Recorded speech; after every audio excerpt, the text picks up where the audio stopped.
I had just signed the inheritance waiver when my sister jumped up, practically vibrating with joy, and announced she was taking her whole family out for a Michelin star celebration. Then the phone in the middle of the conference table buzzed.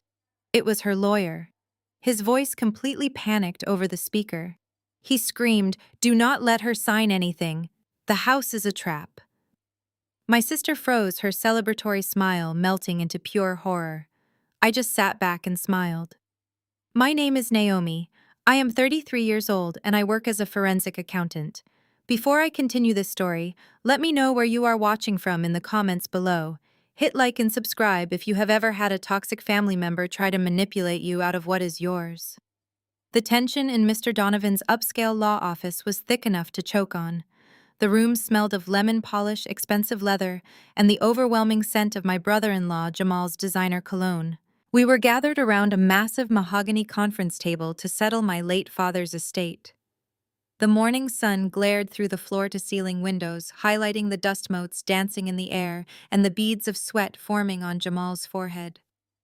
Mr. Donovan sat at the head of the table, his hands folded neatly over his legal pad, maintaining a rigid professional neutrality. My older sister Stephanie sat across from me, meticulously adjusting the strap of her luxury handbag, projecting the image of the perfect, wealthy suburban wife. Next to her was Jamal. He was 36 years old, a tall and imposing African-American man who loved to introduce himself as a high-rolling venture capitalist. He wore a custom-tailored suit that looked sharp, but I noticed the slight fraying at the cuffs.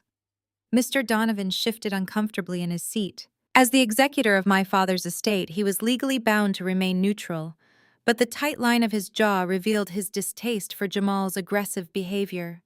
The ticking of the antique grandfather clock in the corner of the office seemed to amplify the heavy silence in the room. Every second that passed felt like a physical weight pressing down on my shoulders. Jamal cleared his throat, a sound designed to command the room, and picked up a thick stack of stapled papers. With a flick of his wrist, he tossed the document across the polished mahogany wood. It slid rapidly, coming to a halt just inches from my coffee cup. It was a formal inheritance waiver. I looked down at the legal document, and then back up at Jamal. He leaned forward. "Naomi." He began using that condescending tone he always reserved for me. "Let us have a conversation about real-world finance. You are a smart woman, but you do not understand how wealth accumulation works." I kept my face blank, letting him talk. He took my silence as submission and continued his lecture.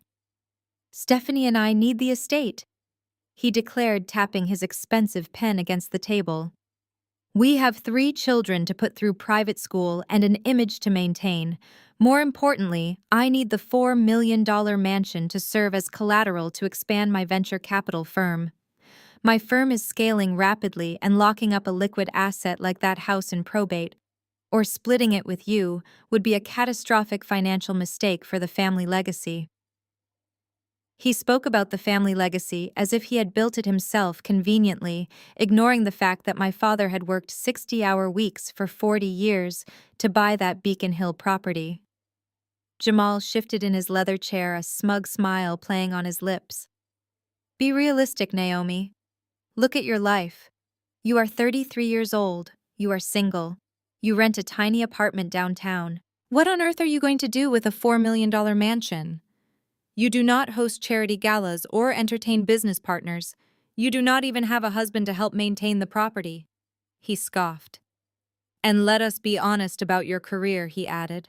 "Forensic accounting is just glorified bookkeeping. You sit in a cubicle and look at spreadsheets all day. You are not making moves. You are not closing deals. You do not need capital." Stephanie chimed in, placing a manicured hand on Jamal's arm. "Jamal is right, Naomi. You have to think about the bigger picture. We are building an empire for the kids. You just have yourself to worry about. It would be incredibly selfish of you to hold our future hostage over a house you cannot even afford to furnish properly." I touched the edge of the inheritance waiver. Jamal saw my movement, and his eyes lit up with greedy anticipation. He pointed to another much thinner folder, sitting off to the side of the table. "We are not leaving you empty-handed," he said. "Dad left behind that rural limited liability company and the barren land attached to it. It is entirely yours. We do not want to be greedy. Take the dirt, Naomi. It suits your lifestyle perfectly. It requires zero business acumen to manage. Just sign the waiver for the house and you can walk away with your little piece of the countryside." I looked at the waiver, then at the supposedly worthless rural deed. As a forensic accountant, my entire career revolved around finding hidden truths, unmasking corporate fraud, and following the money trails that arrogant men like Jamal desperately tried to conceal. They thought they had backed me into a corner. They thought their aggressive tactics and cruel insults would force me to submit and sign away my birthright without a second thought. But they had no idea who they were truly dealing with. The silence stretched across the conference room for another long minute. I kept my eyes locked on the thick stack of legal papers resting on the mahogany table. As a forensic accountant, my brain is permanently wired to scan for anomalies, hidden liabilities, and the invisible traps that greedy men leave behind in their paperwork. My index finger traced the edge of the first page. I very carefully noted the specific legal statutes referenced in the fine print, the transfer of liability clauses, and the exact phrasing Jamal had his lawyers use to ensure the estate was handed over in its entirety. My lack of immediate compliance was driving my mother crazy. Beatrice sat directly next to my sister Stephanie, her posture rigid and her hands tightly clutching her expensive designer purse. She had always hated my silence. To Beatrice, silence meant defiance. She preferred compliance, loud agreements, and total submission to the family narrative she had spent decades cultivating. When my father was alive, she played the role of the dutiful, supportive wife. But now that he was gone, she had seamlessly transitioned into the fierce protector of Stephanie and Jamal's flawless suburban image. "Naomi, stop playing these little games and sign the paper," Beatrice snapped. Her voice cut through the quiet room like a serrated knife. "You are doing that thing again. That stubborn, analyzing thing you always do when you want to make everyone else uncomfortable. Just stop it." I slowly looked up from the document and met my mother's gaze. "I am reading a binding legal contract regarding our father's estate," I replied, keeping my tone perfectly level. "It is standard practice to read what you sign." Beatrice scoffed, rolling her eyes toward the ceiling. "Standard practice for who? For your little accounting job. This is family, Naomi. We are not some corrupt corporation you are investigating. We are your blood, and right now your blood needs you to stop being so deeply selfish." "Look at your sister," Beatrice commanded, gesturing grandly toward Stephanie. "Look at what she has built. Stephanie has a powerful husband. She has 3 beautiful children who need space to grow. They have a reputation to uphold in their community. The country club, the private school tuitions, the charity boards she serves on.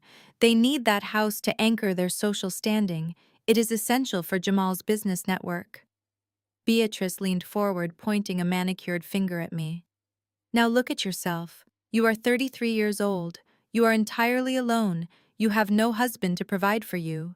You have no children to worry about. You live in a rented apartment in the city. Tell me, Naomi, what business does a single woman renting a 2-bedroom apartment have with a $4 million historical estate? It would be a complete waste.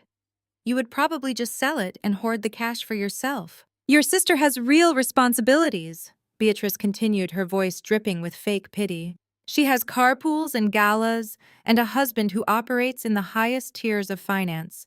You balance spreadsheets for a living. You can take your little laptop and work from anywhere. You do not need a permanent anchor like the Beacon Hill house. The Rural Limited Liability Company is perfectly fine for you. You can go out there, look at the empty dirt, and pretend you inherited something grand. But leave the real assets to the adults who know how to leverage them." Mr. Donovan cleared his throat. "Beatrice, please. Naomi has the legal right to take her time reviewing the waiver. It is only a significant decision if she intends to be difficult," Jamal interrupted, crossing his arms over his chest. "And we all know Naomi loves to be difficult. It is her only personality trait." I looked back down at the waiver. My eyes scanned the second paragraph specifically, a clause regarding the assumption of all attached debts, liens, and encumbrances associated with the property. My heart beat a steady, calm rhythm against my ribs. They had no idea that I already knew exactly what they were trying to do. They had no idea that I had spent the last 3 days running background checks on Jamal's supposedly booming venture capital firm. Beatrice slapped her hand on the table, startling Mr. Donovan. Naomi, I am losing my patience. Your father would be so disappointed in you right now. He wanted this family to stay together. He wanted his grandchildren to have that house. If you refuse to sign that paper, you are not just stealing from your sister, you are spitting on your father's final wishes. I will never forgive you, and you will never be welcome at my dinner table again. Just sign the paper. Her ultimate threat: excommunication from the family. For years, that threat had kept everyone in line. It was the emotional blackmail she used to control the narrative and keep Stephanie elevated as the golden child. She expected me to crumble. She expected the fear of being unloved to force my hand. I let out a very slow, measured breath. I looked at Jamal's arrogant smirk, at Stephanie's greedy, expectant eyes, and finally at my mother's furious, demanding glare. They wanted me to surrender. They wanted me to take the barren dirt and leave them with the crown jewel of my father's estate. They thought they had orchestrated the perfect heist, using emotional abuse as their primary weapon. I reached into the inner pocket of my tailored blazer. My fingers wrapped around the cool metal of my Mont Blanc pen. I did not argue. I did not defend my career, my apartment, or my single status. I simply pulled the pen out, removed the cap with a very soft, satisfying click, and brought the nib down toward the signature line at the bottom of the page. The trap was perfectly set, and they were all practically begging me to spring it right now. I held the Mont Blanc pen between my thumb and index finger, feeling the familiar reassuring weight of the silver barrel. I had used this exact pen to sign off on investigations that had sent corrupt corporate executives to federal prison. Today, I was using it to sign away a $4 million estate to my sister and my brother-in-law. The sheer irony of the moment was almost too delicious to keep to myself, but I maintained my absolute composure. Beatrice let out a sharp, impatient breath, clearly annoyed that I was taking my time. "Just sign it, Naomi," she hissed, her voice tight with suppressed anger. "Do not drag this out any longer than you already have." I lowered the nib to the thick, cream-colored paper. I wrote my full name on the signature line, the ink flowing smoothly, sealing the transfer of the Beacon Hill mansion and all its associated liabilities directly to Stephanie and Jamal. Then, for good measure, I added my initials to the bottom of each preceding page, exactly as Mr. Donovan had instructed. As soon as the pen lifted from the final page, Stephanie practically launched herself across the mahogany table. She snatched the entire stack of documents with a triumphant, greedy gasp, clutching the papers to her chest as if they were winning lottery tickets. Her eyes were wide, shining with an intense, manic excitement. "We did it, Jamal," she squealed, bouncing slightly in her expensive leather chair. She turned to her husband, her face radiant with victory. "The house is ours. We officially own the Beacon Hill estate." Jamal let out a loud, booming laugh that echoed off the wood-paneled walls of the law office. He leaned back, lacing his fingers behind his head, the absolute picture of a man who believed he had just outsmarted everyone in the room. "I told you, babe," he said, winking at Stephanie. "I always close the deal. The venture capital portfolio is going to look incredible with this asset attached." Beatrice exhaled a long, dramatic sigh of relief, placing a hand over her heart. "Thank goodness," she murmured, offering a tight, forced smile in my direction. "You finally did the right thing, Naomi. Your father would be relieved that this family is staying united. This house is exactly what Jamal needs to take his firm to the next level." I did not respond. I simply capped my pen and placed it back into the inner pocket of my blazer. I watched them celebrate their victory, analyzing their body language. They were completely blinded by greed. They had been so focused on acquiring the $4 million asset that they had completely ignored the fundamental rule of any forensic audit, which is to always follow the debt. Stephanie was already pulling her iPhone out of her designer purse, her thumbs flying across the screen. "I am booking a table at Le Bernardin for tonight," she announced to the room, not even bothering to look at me. "We are going to celebrate properly. Jamal, make sure you text your partners. Let them know the capital expansion is officially a go." Jamal nodded, pulling out his own phone. "Absolutely. This is going to fast-track our entire operation." He paused, then turned his gaze back to me. His expression was a mix of pity and extreme arrogance. He leaned forward, resting his forearms on the mahogany table. "Look, Naomi," he began, his voice dripping with condescension. "I know this must be a little difficult for you to swallow. It is hard to walk away from a prime asset like that. But you have to understand how high-level finance works. You need leverage to make real money, and you just do not have the portfolio or the lifestyle to maximize a property like Beacon Hill." He offered me a fake sympathetic smile. "But hey, we are family. If your little accounting job ever hits a rough patch, or if you need a small personal loan to cover your rent downtown, you know where to find me. My firm is always willing to help out the less fortunate relatives." Stephanie laughed, a high, sharp sound. "Oh, stop it, Jamal. She will be fine. She has the Rural Limited Liability Company. She can go out there and look at the dirt on the weekends." Beatrice joined in, a soft, approving chuckle escaping her lips.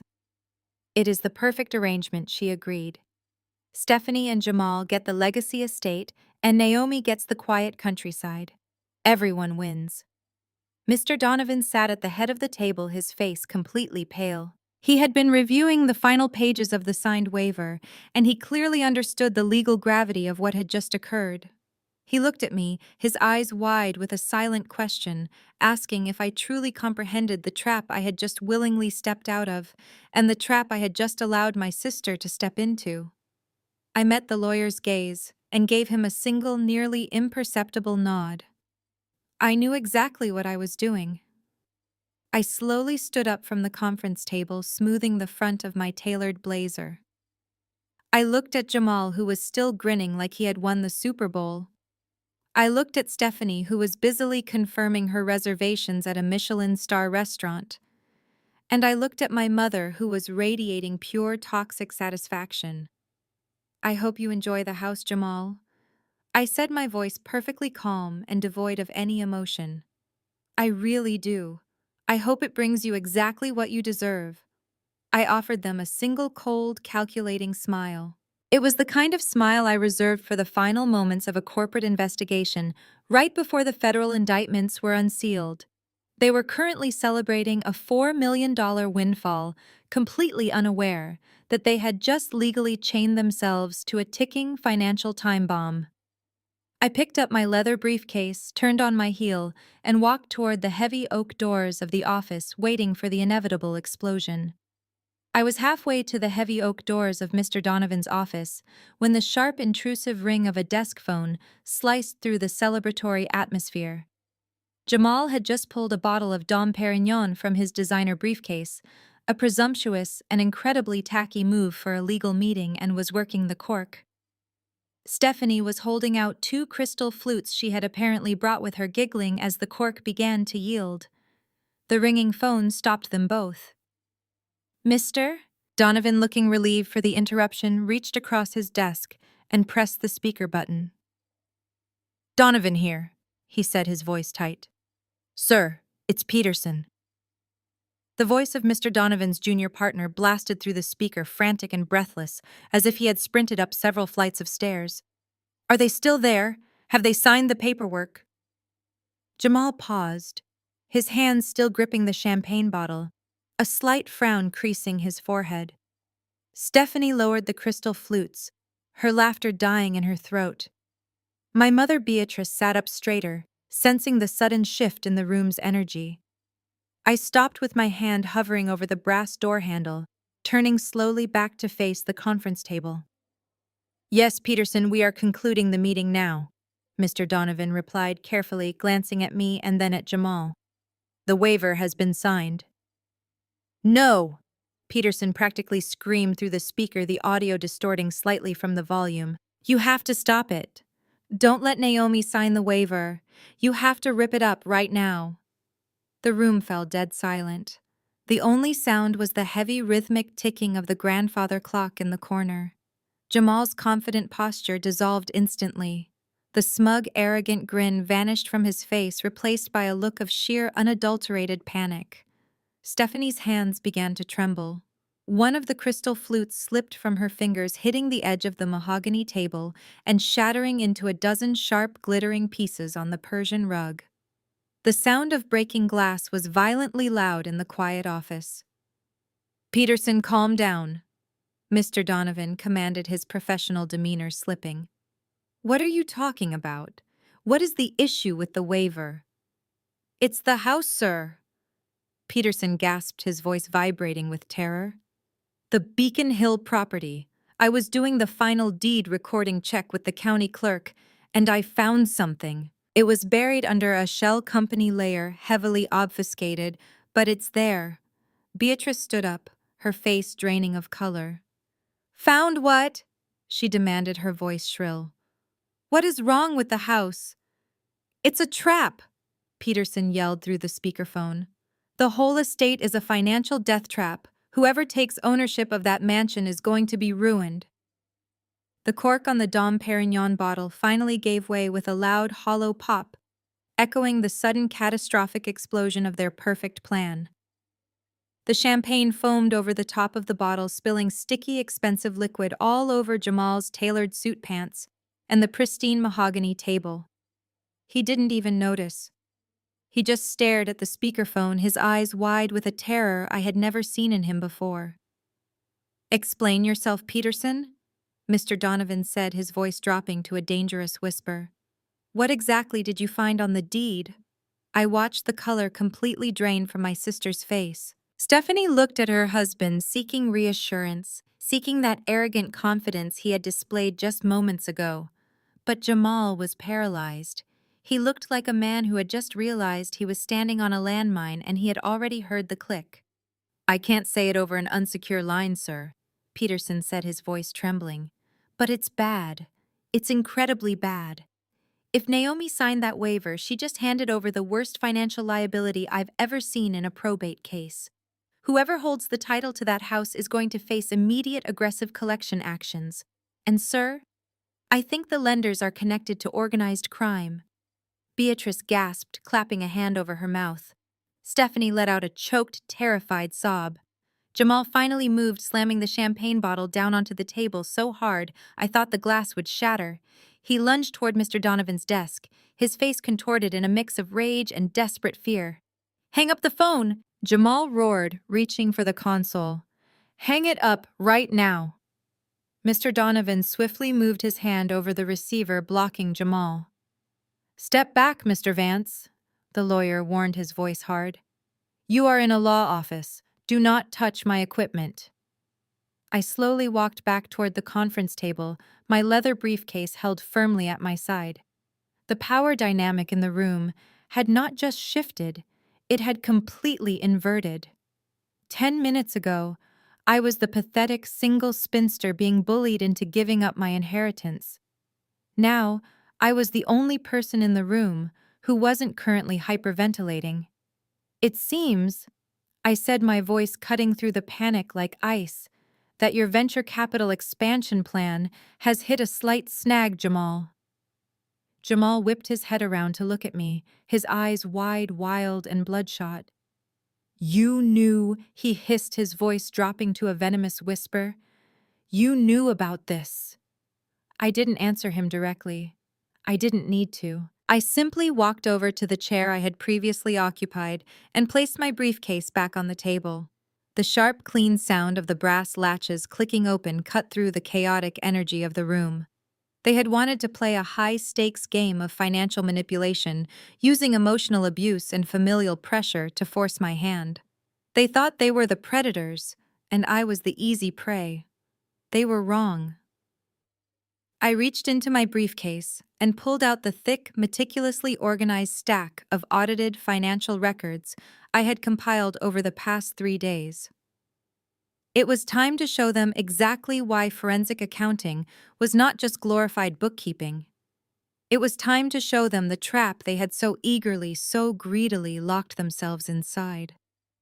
The silence in the room was absolute, broken only by the rhythmic ticking of the grandfather clock and the ragged sound of Jamal's breathing. I reached into my briefcase, the polished brass latches snapping open with a decisive sound that seemed to echo in the stillness. I withdrew a thick, meticulously organized stack of documents. These were not simple printouts. They were the culmination of a 72-hour forensic deep dive, a comprehensive audit that had stripped away every layer of Jamal's carefully constructed financial facade. I placed the stack deliberately in the center of the mahogany table right next to the puddle of spilled champagne. "You see, Jamal?" I began, my voice steady and commanding. "The problem with treating your family like a hostile takeover target is that you assume you are the smartest person in the room. You assumed that, because I'm a forensic accountant, I only deal with boring spreadsheets. But my job is to find the money that people like you try very hard to hide. And when you pushed so aggressively for the Beacon Hill estate, I decided to take a look at why a supposedly successful venture capitalist would be so desperate for a single residential asset." I slid the first file folder across the table toward him. He stared at it as if it were a venomous snake, making no move to touch it. Stephanie, still clutching her shattered champagne flute, leaned forward, her eyes wide with a mixture of confusion and mounting dread. "Let us talk about your venture capital firm Vanguard Innovations," I said, tapping the cover of the folder. "You love to tell everyone about your rapid scaling and your high-yield portfolios. You use words like leverage and capital expansion to impress my mother and intimidate anyone who asks too many questions. But Vanguard Innovations ceased being a functional entity 24 months ago." "That is a lie," Jamal choked out, his voice hoarse. He looked wildly at Mr. Donovan. "She is lying. She is trying to sabotage the estate transfer." I opened the folder, revealing a series of officially stamped documents. "These are the bankruptcy filings from Delaware," I stated calmly. "Vanguard Innovations filed for Chapter 7. Liquidation 2 years ago after your primary tech investment turned out to be a vaporware scam. Your firm lost everything. You lost your investors' capital, you lost your operating funds, and you lost your credibility in the legitimate financial sector." Beatrice gasped, her hand flying to her throat. "Jamal, what is she talking about?" she demanded, her voice shrill. "You just told us last week about a new tech merger." "He lied, Mother," I said, not taking my eyes off Jamal. "He has been lying for 2 years to maintain the illusion of success. The luxury cars, the country club memberships, Stephanie's designer wardrobe, it is all a facade. But maintaining that facade requires capital. And when the legitimate banks cut you off, Jamal, you had to find alternative sources of funding." I slid the second folder across the table. This one was thicker, filled with complex flowcharts and transaction logs. "This is where the forensic accounting gets interesting," I continued. "I tracked the liquidity keeping your lifestyle afloat. It is a classic shell game. You set up a network of offshore LLCs, moving money through holding companies in the Caymans and Cyprus to obscure the origin. But the origin is not venture capital, it is high-interest predatory debt." Stephanie was staring at Jamal, her face a mask of horror. "Jamal, tell her she is crazy," Stephanie pleaded, her voice trembling. "Tell her she does not know what she is talking about." Jamal opened his mouth, but no words came out. He was staring at the flowcharts, his eyes tracking the meticulously documented trail of his financial ruin. "You have been borrowing from entities that do not operate within the bounds of standard regulatory compliance," I explained, leaning slightly forward. "Shadow lenders, the kind of creditors who do not care about your credit score, but who demand exorbitant interest rates and absolute collateral. You have been cycling debt, paying off one predatory loan with another, drowning deeper every month just to keep up appearances." I flipped to a page detailing a series of massive wire transfers. 6 months ago, the music stopped. Your shadow lenders called in their notes. You were facing complete financial exposure, and likely severe personal consequences. You needed a massive infusion of clean liquid capital immediately to pay them off. But you had no assets left to leverage. Your own house is mortgaged to the hilt, and your business accounts are empty. I looked at my mother, whose face had gone perfectly slack with shock. That is when you realized my father was dying, I said, my voice dropping to a hard, unforgiving register. That is when you realized there was one unencumbered asset left in the family that could save you. The Beacon Hill estate. You needed the house. I continued, turning my attention back to Jamal, who was now sweating profusely. Not to live in, not for your children, and certainly not to expand a non-existent venture capital firm. You needed it as the ultimate collateral to appease the syndicate you owe money to. You needed to own it free and clear so you could immediately leverage it to save yourself from total destruction. I sat back in my chair, gesturing to the stack of documents. That is the real-world finance you wanted to lecture me about, Jamal. A hollow empire built on predatory debt and desperate lies. And you were perfectly willing to manipulate this entire family to use my mother's vanity and my sister's greed just to secure the only life raft you had left. But you made one critical error. You assumed you could outsmart the one person in this room whose actual profession is catching fraudsters like you. I watched Jamal's face morph from a mask of arrogant superiority into a portrait of absolute terror. He opened his mouth to speak, but only a pathetic, raspy breath escaped his throat. Stephanie, however, was not ready to surrender her delusion. She slammed her hand against the table, careful to avoid the shattered crystal glass, and glared at me with wild, desperate eyes. "You are making this up!" Stephanie shrieked, her voice cracking under the strain of her collapsing reality. "You are just jealous. You have always been jealous of my life, of my husband, of our success. Jamal would never do something like that. He manages millions of dollars. He is a provider." I did not raise my voice to match hers. I simply reached into the final compartment of my leather briefcase and extracted a single heavily redacted legal file bound in a red folder. This was the kill shot. This was the exact piece of evidence that had caused Mr. Donovan's junior partner to scream over the speakerphone just moments ago. I placed it gently on the mahogany surface right in front of Mr. Donovan, who stared at it as if it were a live grenade. "Let us review the timeline of our father's final days," I said, my tone shifting from analytical to icy. 6 months ago, his pancreatic cancer reached stage 4. The pain management protocol escalated rapidly. The hospice nurses had him on a continuous heavy dose of morphine and fentanyl. He was drifting in and out of consciousness, barely able to recognize his own children. He was incapacitated, highly vulnerable, and completely dependent on his family for protection. Beatrice let out a small, wounded whimper, pressing her knuckles against her mouth. The memory of my father's decline was painful for all of us, but for Jamal, it had represented a golden financial opportunity. "You visited him at the hospice facility every single Tuesday afternoon."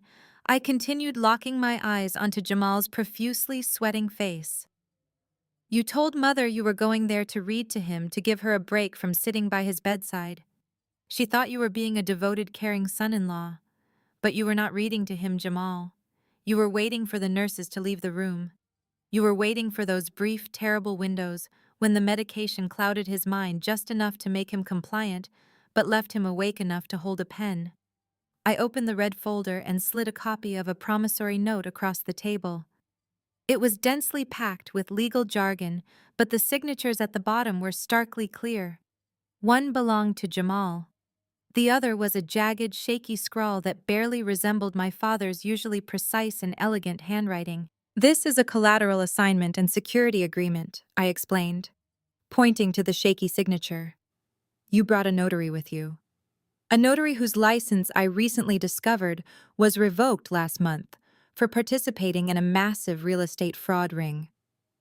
You propped a dying, heavily medicated man up in his hospice bed and guided his hand to sign away the title of the Beacon Hill mansion. You coerced him into pledging his only major unencumbered asset as collateral for your underground debts." Stephanie let out a sound that was half gasp, half sob. She looked at the signature, her eyes tracing the fragile, terrified handwriting of our dying father. Jamal, she whispered, her voice hollow and trembling. Tell me this is fake. Tell me she forged this. Jamal stared straight ahead, his eyes glazed over, completely unresponsive. He knew the game was over. It is not a standard bank loan, I elaborated, leaning back in my chair and addressing the room at large. Banks require income verification, credit checks, and ethical compliance. Jamal could not pass any of those tests. The entity that issued this loan operates entirely in the shadows. They are a predatory syndicate that targets desperate individuals who have been locked out of the traditional financial system. Their business model relies on exorbitant interest rates, brutal enforcement tactics, and seizing high-value collateral when their victims inevitably default. I turned to Mr. Donovan, who was reading the document with a look of pure professional horror. The junior partner, Peterson, found the lien recorded under a nested shell company registered in Wyoming, I told the lawyer. They buried it deep, waiting for the estate to enter probate. They knew the father was dying, and they knew the house would soon transfer ownership. They were just waiting for a wealthy, unsuspecting heir to take the bait. I shifted my gaze back to Stephanie, whose perfect suburban facade had completely shattered. You wanted a lesson in real-world finance. Stephanie, so let us do the math together right now. The Beacon Hill estate was appraised last month at exactly $4 million. It is a beautiful property, a true legacy asset. However, the principal amount Jamal borrowed from the syndicate was $3.5 million. I paused, letting that number sink in, watching the blood drain completely from my mother's face. But that was 6 months ago, I continued relentlessly. Predatory loans carry predatory terms, the compounding interest, the hidden fees, the aggressive default penalties that triggered the moment Jamal's fake venture capital firm missed its first payment 3 months ago. All of that has been piling up. As of this morning, the total debt attached to the Beacon Hill mansion as an inescapable, legally binding lien is exactly $4.5 million. The grandfather clock ticked loudly in the silent room. Stephanie's mouth hung open. She was trying to process the numbers, trying to fit them into the narrative of wealth and power she had believed in for so long. Do you understand what this means? I asked, my voice deadly calm. The house is worth $4 million. The debt attached to it is $4.5 million. The estate does not have a positive net worth. It has a negative $500,000 equity. It is not a crown jewel. It is a massive, crushing financial liability. And the creditors holding that note are not going to send polite letters in the mail. They are going to come for the property, and they are going to come for the people who hold the title. Beatrice let out a sharp, breathless cry, grabbing the edge of the mahogany table to steady herself. Her eyes darted frantically between me, the documents, and her golden son-in-law. The man she had praised, the man she had allowed to demean me, had secretly destroyed the family's financial security while standing over her husband's deathbed. Jamal had used the father's life's work as a poker chip to cover his own catastrophic failures. He had knowingly set a trap, intending to hide behind the estate's clean reputation to buy himself more time with dangerous criminals. And now you own it, I said, delivering the final crushing blow. By forcing me to sign that waiver, you successfully claimed the entire estate for yourselves. You wanted the mansion, Stephanie. You fought for it. You insulted me for it. You celebrated acquiring it. And now you own a $4.5 million debt to an underground syndicate. Congratulations on your inheritance. The reality of the situation crashed over them with the force of a tidal wave. The illusion of the venture capital empire, the country club status, the wealthy suburban life, all of it evaporated in an instant, leaving behind nothing but the terrifying specter of insurmountable debt and impending criminal retaliation. The room was no longer a place of celebration. It was the epicenter of their absolute ruin. Stephanie stared at me, her chest heaving as her manicured nails dug into the expensive leather of her chair. The manic joy that had illuminated her face just minutes ago had completely vanished, replaced by a hollow, frantic desperation. She looked at Jamal, expecting her powerful husband to fix this, to wave his hands and declare it all a massive misunderstanding. Jamal remained utterly frozen. His custom-tailored suit suddenly looked like a straitjacket. The man who loved to dominate boardrooms was reduced to a hyperventilating shell, his eyes darting toward the heavy oak doors, as if calculating his chances of escaping the country. Beatrice let out a high-pitched keening sound. She clutched her pearl necklace, her knuckles turning white. "This cannot be happening," my mother gasped, her voice trembling with a mixture of rage and terror. "You are making a mistake, Naomi. You have misread the documents. Jamal is a respectable businessman." I did not bother addressing my mother's pathetic denial. My gaze remained fixed on my sister. I watched the exact second the primal animalistic panic overrode Stephanie's suburban country club conditioning. She looked down at the mahogany table. Her eyes locked onto the physical inheritance waiver sitting innocently next to my leather briefcase. The paper bearing my fresh wet signature in black Mont Blanc ink. In her mind, that single piece of paper was the only thing binding her to a $4.5 million underground debt. If the paper ceased to exist, the nightmare would suddenly end. With a sudden violent shriek, Stephanie launched herself out of her chair. She lunged across the wide conference table, knocking over her empty coffee cup and sending a cascade of paperwork fluttering to the floor. Her designer dress caught on the armrest, but she ignored the tearing fabric. Her manicured hands clawed desperately toward the waiver. She was not a poised suburban mother anymore.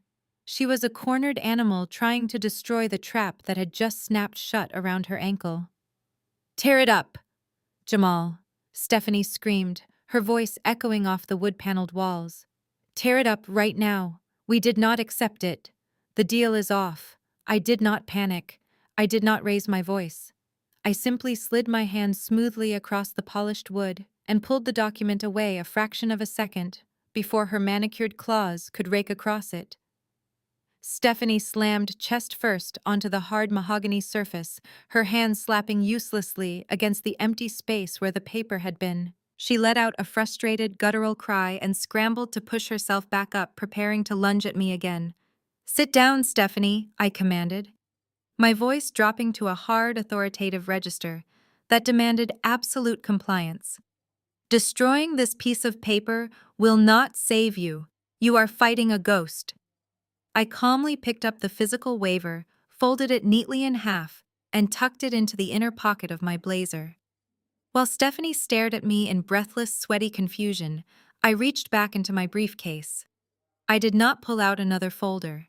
Instead, I pulled out my sleek silver tablet.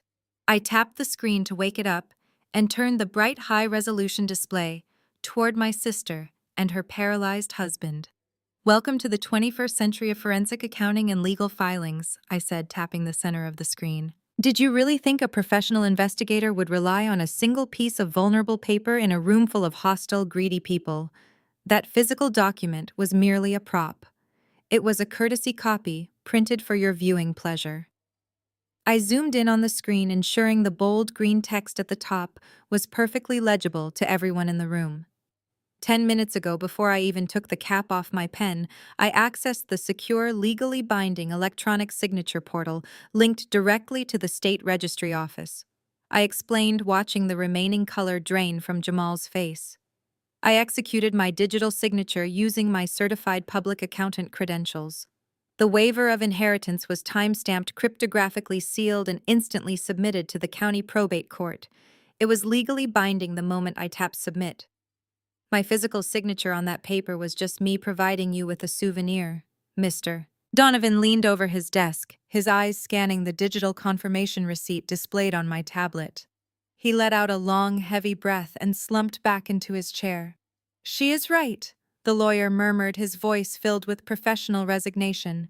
"The filing is complete. The digital trail is absolute. Naomi has officially and irrevocably disclaimed all interest in the Beacon Hill estate." Stephanie slowly slid off the table, collapsing back into her chair like a puppet with its strings cut. She looked at Jamal, her eyes wide with terror. "What does that mean?" she whispered, her voice shaking uncontrollably. "Jamal, what did she just do?" Jamal swallowed hard, his throat moving convulsively. He looked at the floor, unable to meet his wife's eyes. "It means she is out," he rasped, his voice sounding like dry leaves. "She is out and we are holding the bag." "Allow me to clarify exactly what you are holding," I said, silencing the room once again. "By legally disclaiming my interest, my 50% share of the estate automatically transfers to the next primary beneficiary in line. That is you, Stephanie. You and Jamal are now the sole undisputed legal owners of the Beacon Hill mansion. You got exactly what you demanded. You won the house." I placed my hands flat on the table, leaning forward to deliver the final crushing reality of their situation. However, I continued, "Relentlessly inheriting the asset means you instantly inherit all liabilities attached to it." The syndicate that issued the shadow loan to Jamal built a very specific acceleration clause into that promissory note. It states that upon the transfer of the title from the original owner, the entire balance of the loan becomes immediately due. They do not want to deal with probate courts. They do not want to negotiate with heirs. They want their money the second the deed changes hands. I paused, letting the silence amplify the magnitude of their destruction. "By forcing me to sign that waiver today, you triggered that acceleration clause," I stated, locking eyes with my sister. "You did not just inherit a house.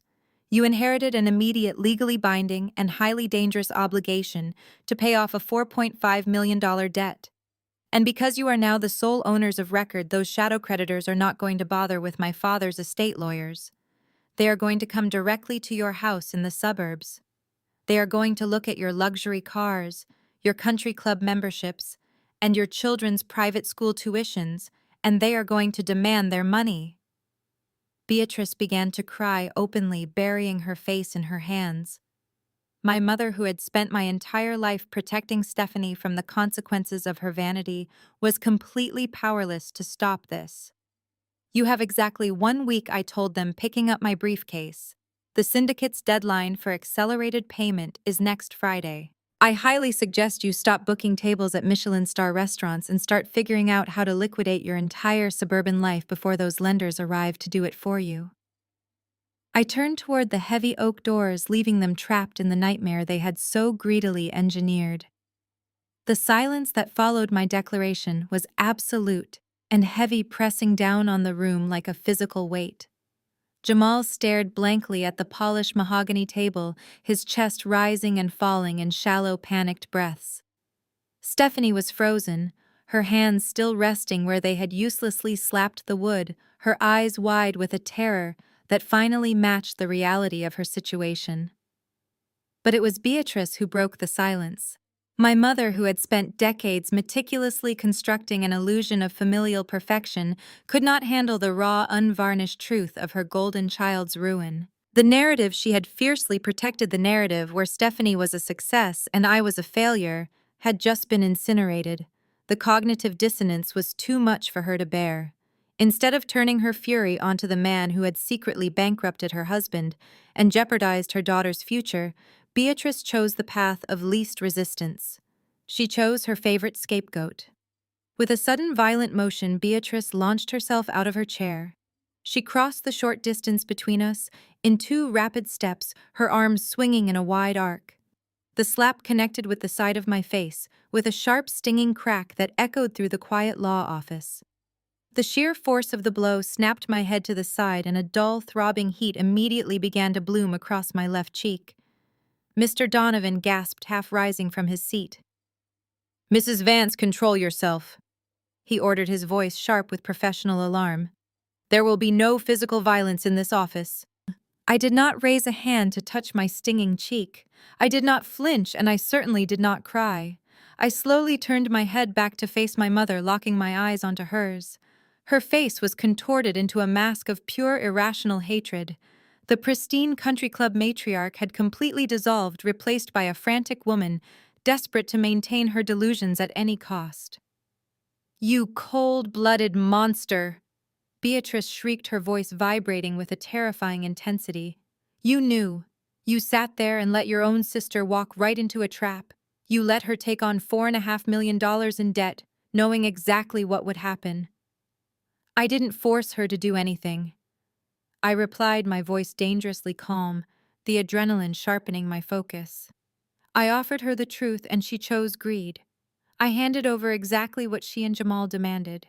They wanted the mansion. They got the mansion. You should have stopped her.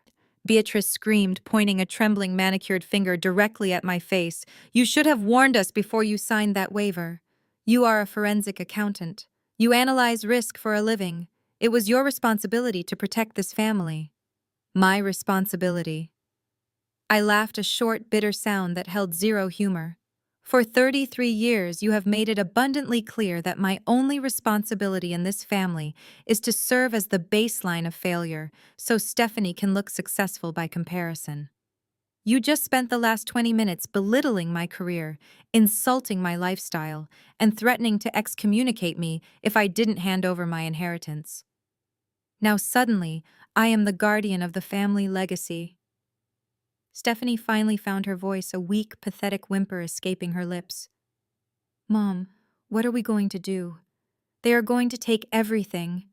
The house, the cars, the kids' school tuitions. We have nothing left. That single terrified sentence from her golden child acted like a cattle prod on Beatrice's warped maternal instincts. She turned back to me, her eyes manic and calculating.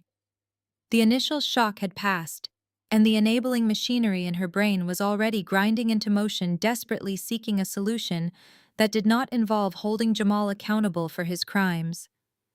You have to fix this, Naomi, Beatrice commanded, stepping closer to me, her voice dropping to a frantic, commanding whisper. You have to fix this right now. There is no fixing this, I stated flatly. The debt is legally attached to the title. The acceleration clause has been triggered. The syndicate wants their money. You have money, Beatrice countered, her eyes narrowing as she mentally calculated my perceived worth. You have savings. You have a successful career, even if it isn't what your father wanted. You are a certified public accountant with a pristine financial record. I stared at her, the sheer audacity of her statement rendering me momentarily speechless. Are you seriously suggesting what I think you are suggesting?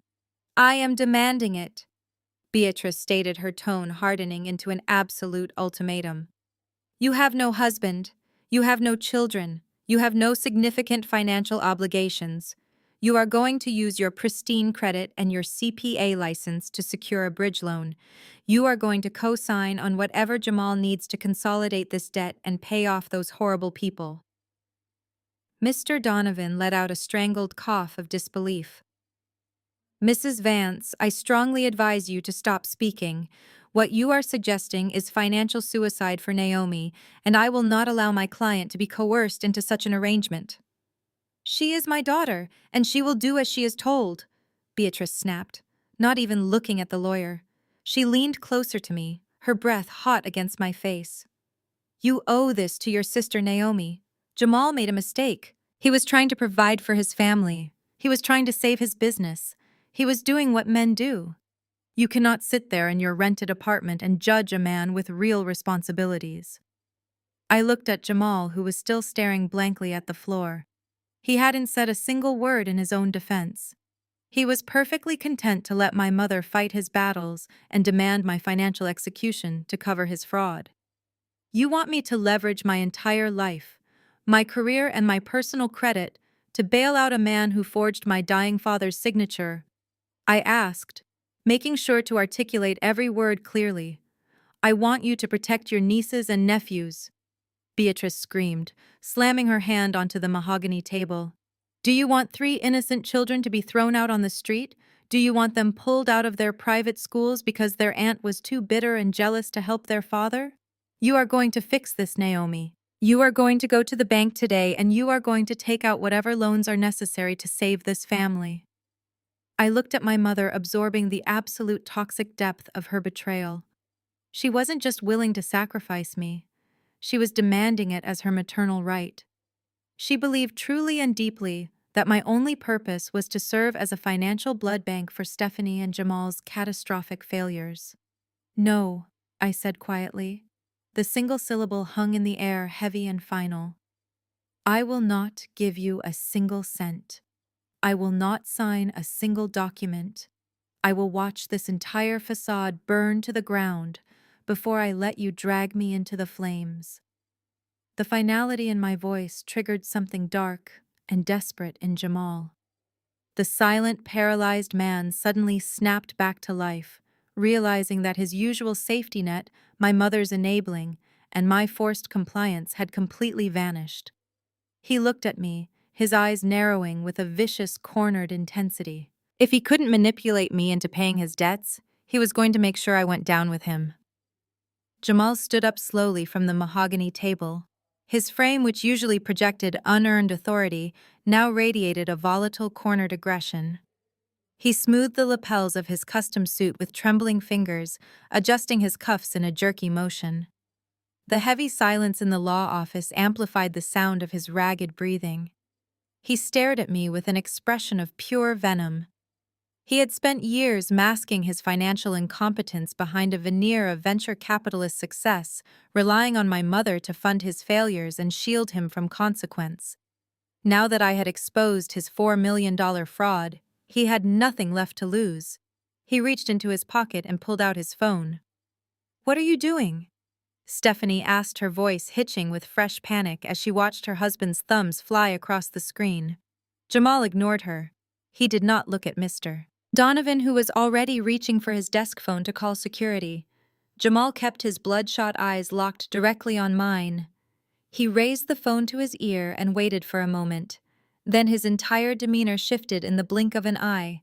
The vicious predator vanished instantly, replaced by a frantic son-in-law reporting a catastrophic emergency.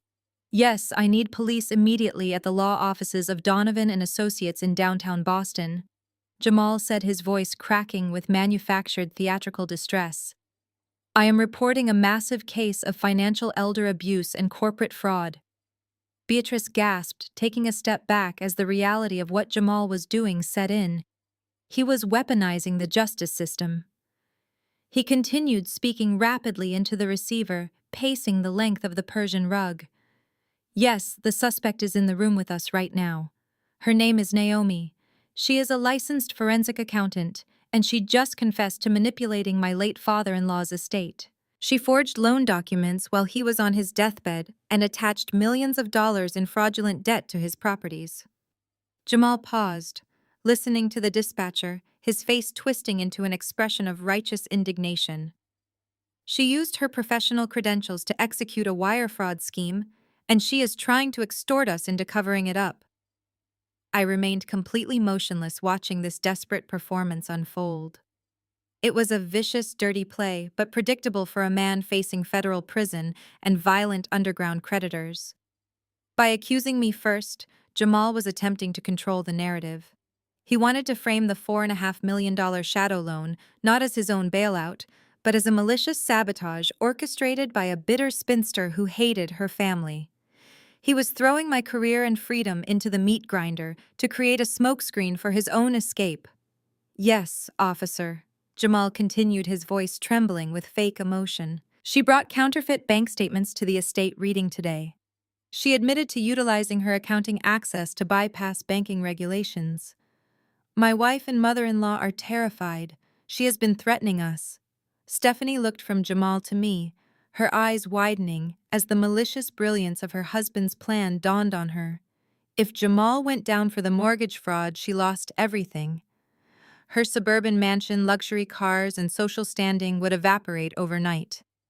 But if they could pin this entire disaster on me, if they could convince the authorities that the forensic accountant had manufactured the debt to ruin them, they might walk away clean. I watched the moral compromise happen in real time. Stephanie's posture straightened. She wiped away her genuine tears of terror and replaced them with the expression of a traumatized victim. Beatrice underwent the exact same transformation. My mother, who had just demanded I sacrifice my financial future, now saw a path to protect her golden child by throwing her scapegoat to the wolves. Mr. Donovan finally found his voice. "Mr. Vance, end that call immediately," the lawyer commanded, standing up from his leather chair.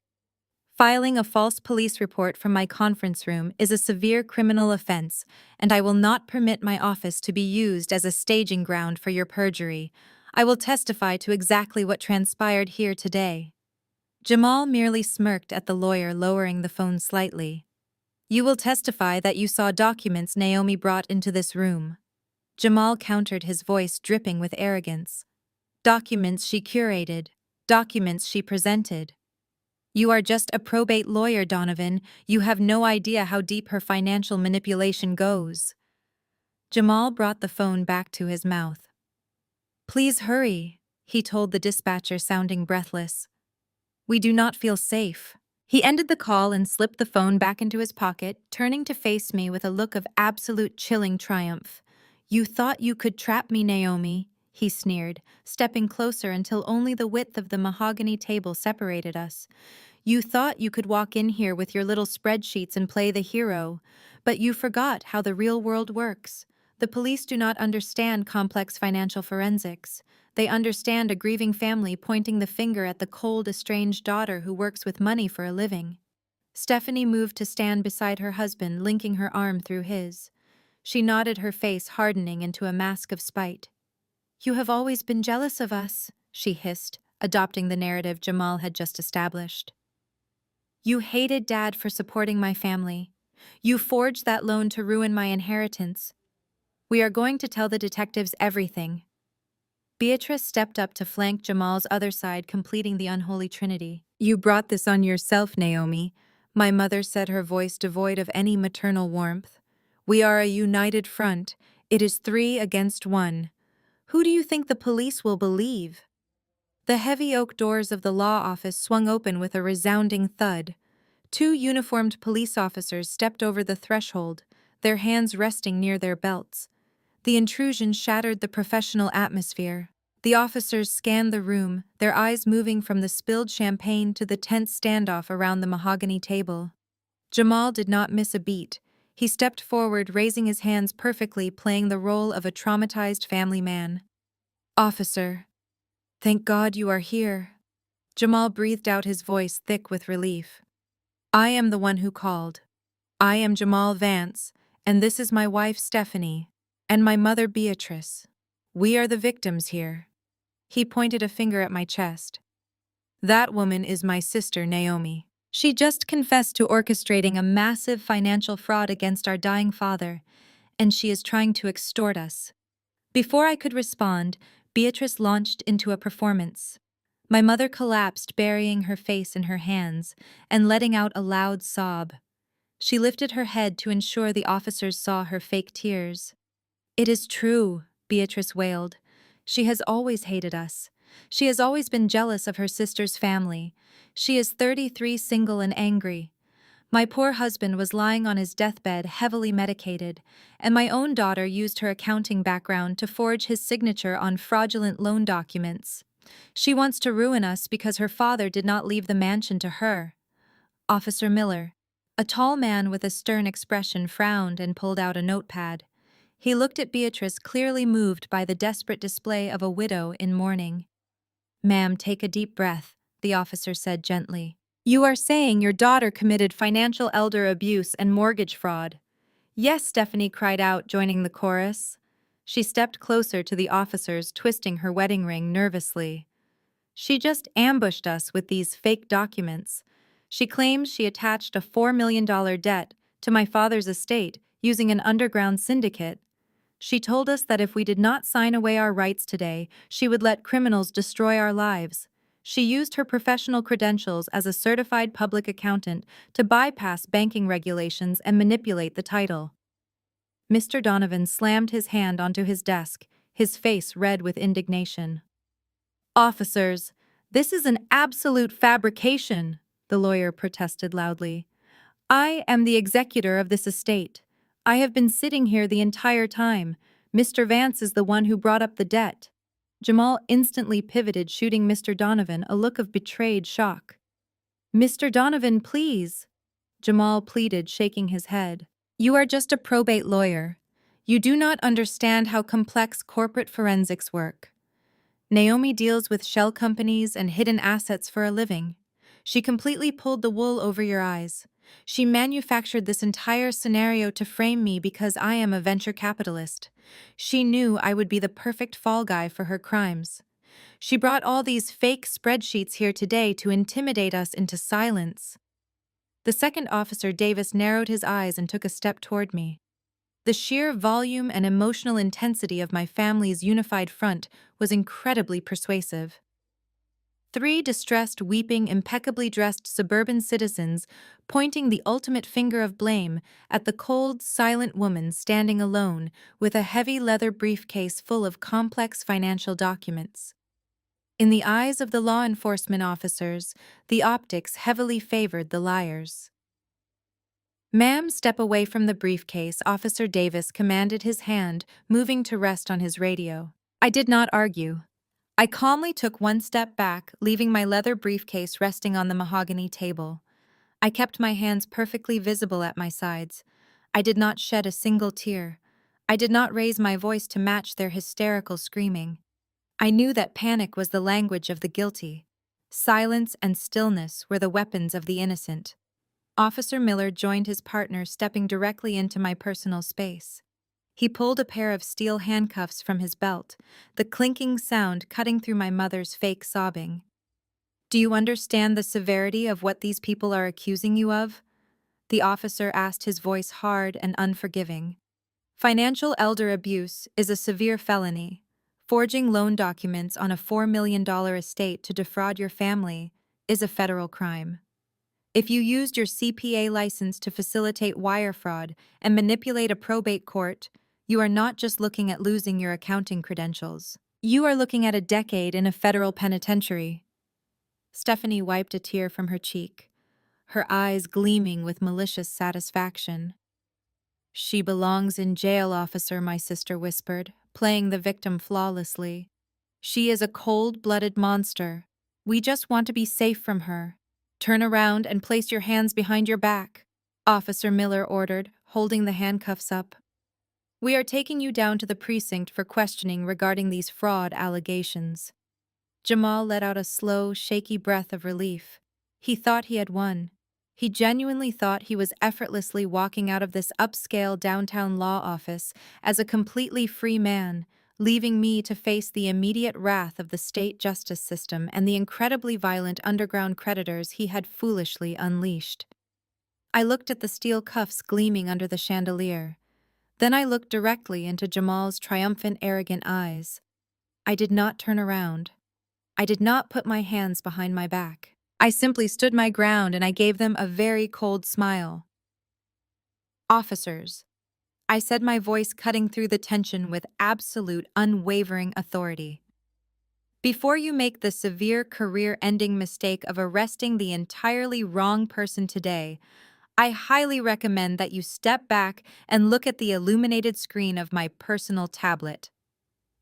Officer Miller hesitated, his grip on the steel handcuffs loosening just a fraction. My absolute lack of panic unsettled him. Police officers are trained to read body language, and the stark contrast between my calm demeanor and my family's hysterical performance was finally registering in his mind. Jamal realized this immediately. He lunged forward, extending his arm to block the tablet resting on the mahogany table. "Officer, do not look at that!" Jamal demanded, his voice cracking with a new frantic edge. "She is a forensic accountant. She knows how to doctor digital files and manipulate data. This is a trick." Officer Davis stepped between Jamal and the table, holding up a hand to stop him. "Step back, Mr. Vance," the officer ordered firmly. "Let the lady show us what she has." I tapped the screen of my tablet to wake it up. A year ago, I began to notice irregular withdrawals from my father's secondary accounts. I explained, keeping my eyes locked on the officers. Small, structured amounts designed to evade banking triggers. As a forensic investigator, I do not believe in coincidences. I believe in data.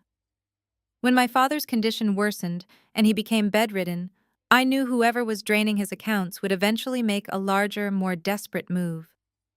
So as his daughter and a concerned citizen, I took protective measures. I installed discreet high-definition motion, activated nanny cameras in his primary bedroom and his home office. Beatrice let out a sharp gasp, her hands flying to her face. "You spied on your own father!" she shrieked, trying to regain the moral high ground. "You invaded his privacy. I protected him from the predators you welcomed into his home." I snapped back, my voice dripping with ice. I pressed a button on my tablet, casting the display directly to the large smart television mounted on the wall of Mr. Donovan's conference room.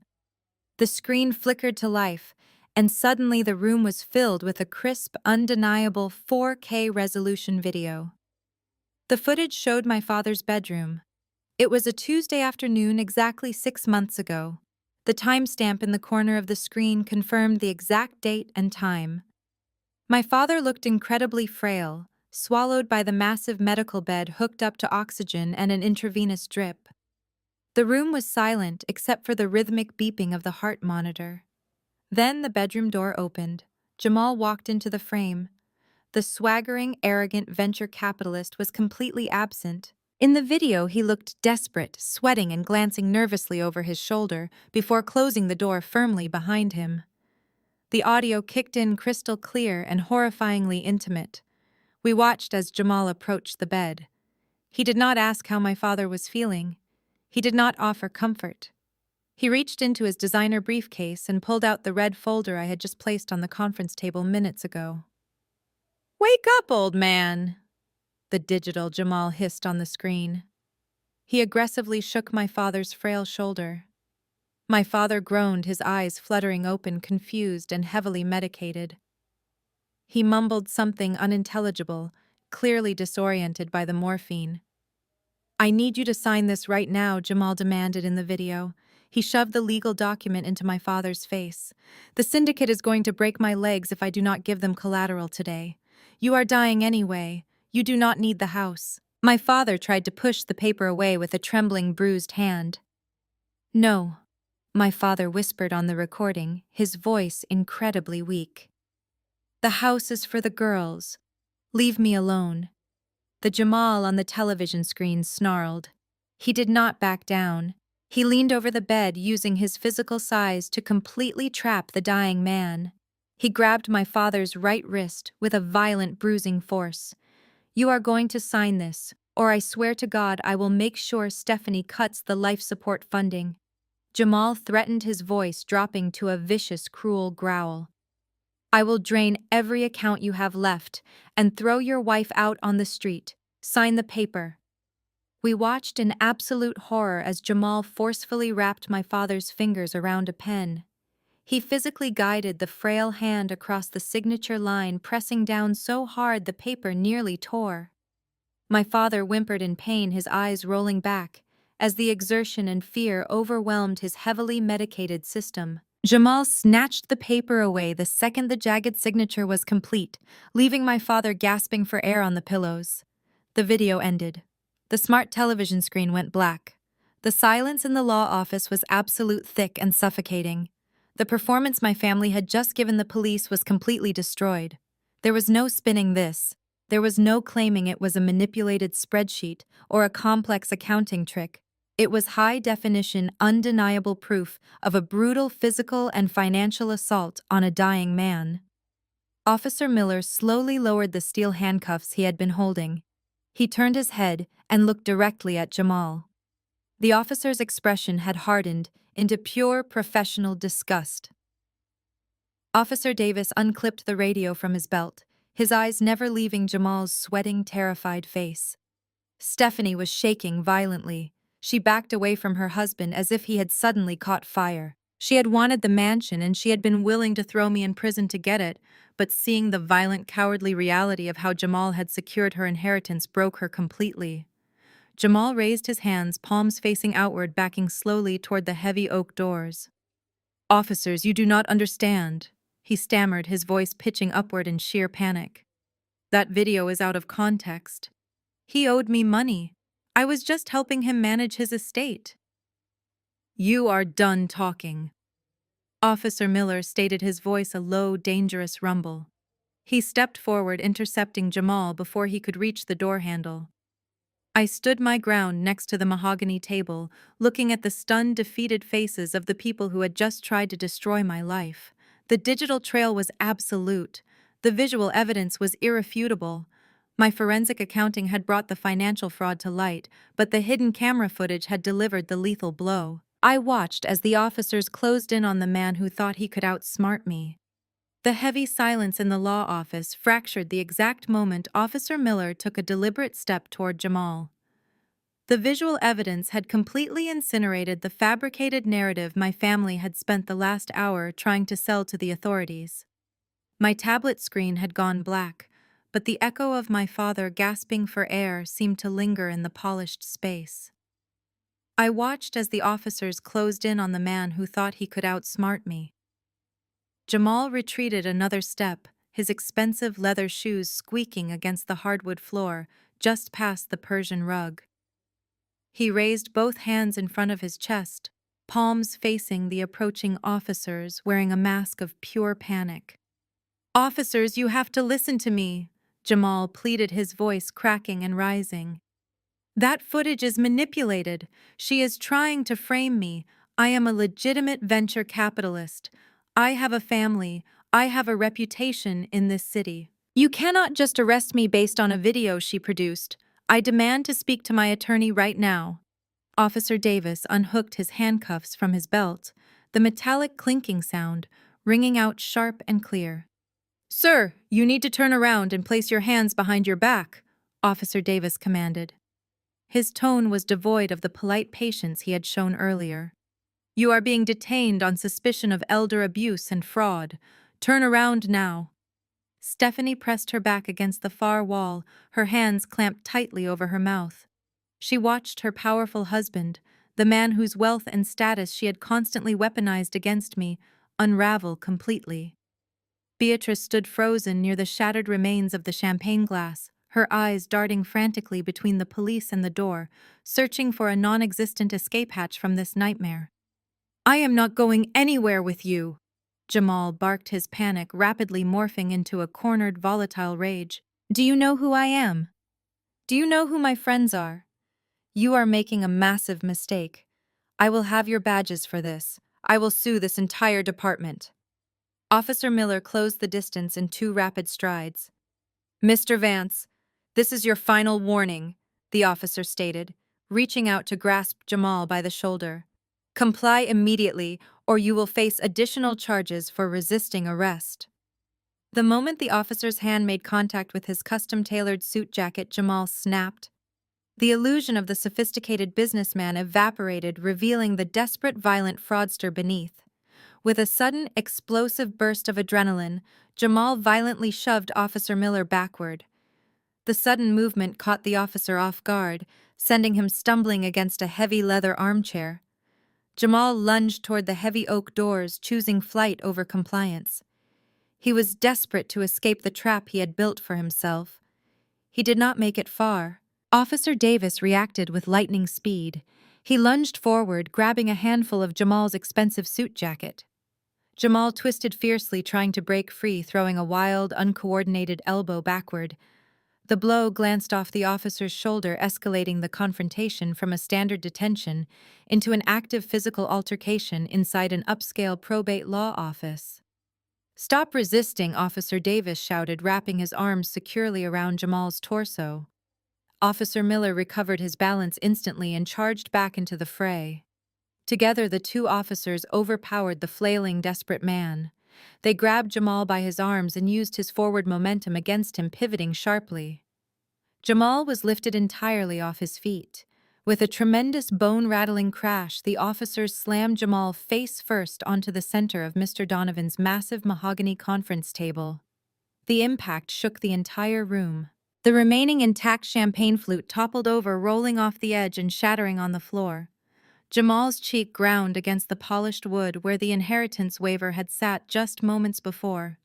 He grunted in pain, his breath knocked completely out of his lungs. His legs kicked wildly against the side of the table, scuffing the expensive wood with his leather shoes, but the officers held him down with absolute unyielding force. "Get your hands behind your back," Officer Miller barked, pressing his knee firmly between Jamal's shoulder blades to pin him to the table. "Quit fighting or it is going to get worse for you." Stephanie let out a piercing, hysterical scream. Jamal, she wailed, taking a futile step forward before stopping herself, too terrified of the police to intervene. Beatrice covered her eyes, unable to watch the violent destruction of her golden son-in-law. Mr. Donovan stood safely behind his desk, his face pale, watching the scene unfold with professional horror. I stood perfectly still, my posture completely relaxed. I watched the scene with cold, analytical detachment. Jamal had tried to orchestrate my imprisonment. He had tried to steal my freedom to cover his catastrophic financial failures. Seeing him pinned to the table, completely stripped of his arrogant power, was not a moment of joy. It was simply the mathematical equation of justice balancing itself out. Jamal gasped for air, his cheek pressed flat against a puddle of spilled champagne. He finally stopped struggling, his body going limp under the weight of the officers. The fight had completely drained out of him. Officer Davis forcibly pulled Jamal's arms behind his back. The sharp mechanical ratcheting sound of the steel handcuffs locking tightly around Jamal's wrists echoed loudly in the room. It was the sound of absolute finality. Jamal Vance. Officer Miller declared, his voice cutting through the chaotic aftermath of the scuffle. "You are under arrest. You have the right to remain silent." Officer Davis recited, pulling Jamal upright. "Anything you say can and will be used against you. You have the right to an attorney. You are under arrest for felony mortgage fraud, bank fraud, and elder abuse." Jamal looked utterly pathetic, his custom suit torn and soaked in champagne, a broken fraud finally facing the devastating consequences of his own absolute greed. Officer Miller and Officer Davis hauled Jamal toward the heavy oak doors. His custom-tailored suit hung awkwardly on his frame. He kept his eyes fixed firmly on the floor, the metallic clinking of the handcuffs echoing. The officers pushed him through the doorway, marching the broken venture capitalist toward a federal holding cell. The doors swung shut, sealing the three of us inside the wreckage of Mr. Donovan's conference room. The silence that settled over the mahogany table was the hollow quiet of a total catastrophe. I remained standing by my leather briefcase, watching the scene unfold with absolute detachment. My forensic accounting had done exactly what it was designed to do. It had ripped away the facade and exposed the rot beneath. Stephanie stood frozen by the shattered remains of her crystal champagne flute. Her chest heaved with shallow breaths. She stared at the closed oak doors, processing the rapid disintegration of her perfectly curated suburban life. In 20 minutes, her powerful husband had been exposed as a predatory fraud, arrested for elder abuse, and hauled away.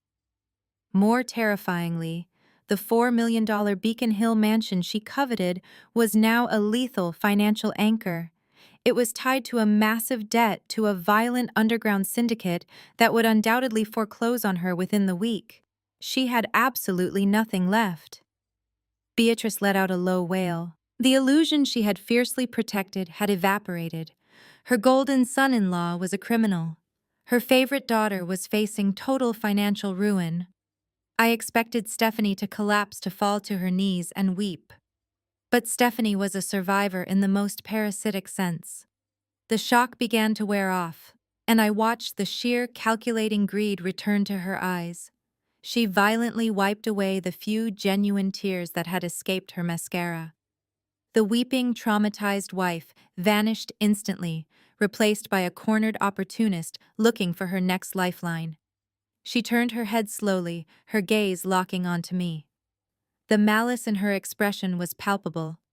She took a step toward my side of the table, her expensive designer heels crunching over the broken glass scattered across the Persian rug. She did not care about the gravity of the federal crimes Jamal had just been charged with. She only cared about her own survival. Naomi, Stephanie said, her voice dropping into a hard, demanding register. "We need to talk about the remaining assets. Right now." Mr. Donovan held up a trembling hand. "Mrs. Vance, I strongly advise against any further negotiations today. You need to contact a criminal defense attorney immediately." "Shut up, Donovan," Stephanie snapped, not glancing at the lawyer. "Jamal is going to need the best defense team in the state to fight these ridiculous charges. Do you have any idea how much a federal criminal trial costs? It will be hundreds of thousands of dollars just to secure a retainer. Thanks to your stunt with the police, our accounts are going to be frozen. The syndicate is going to take the mansion. I have absolutely no liquidity left.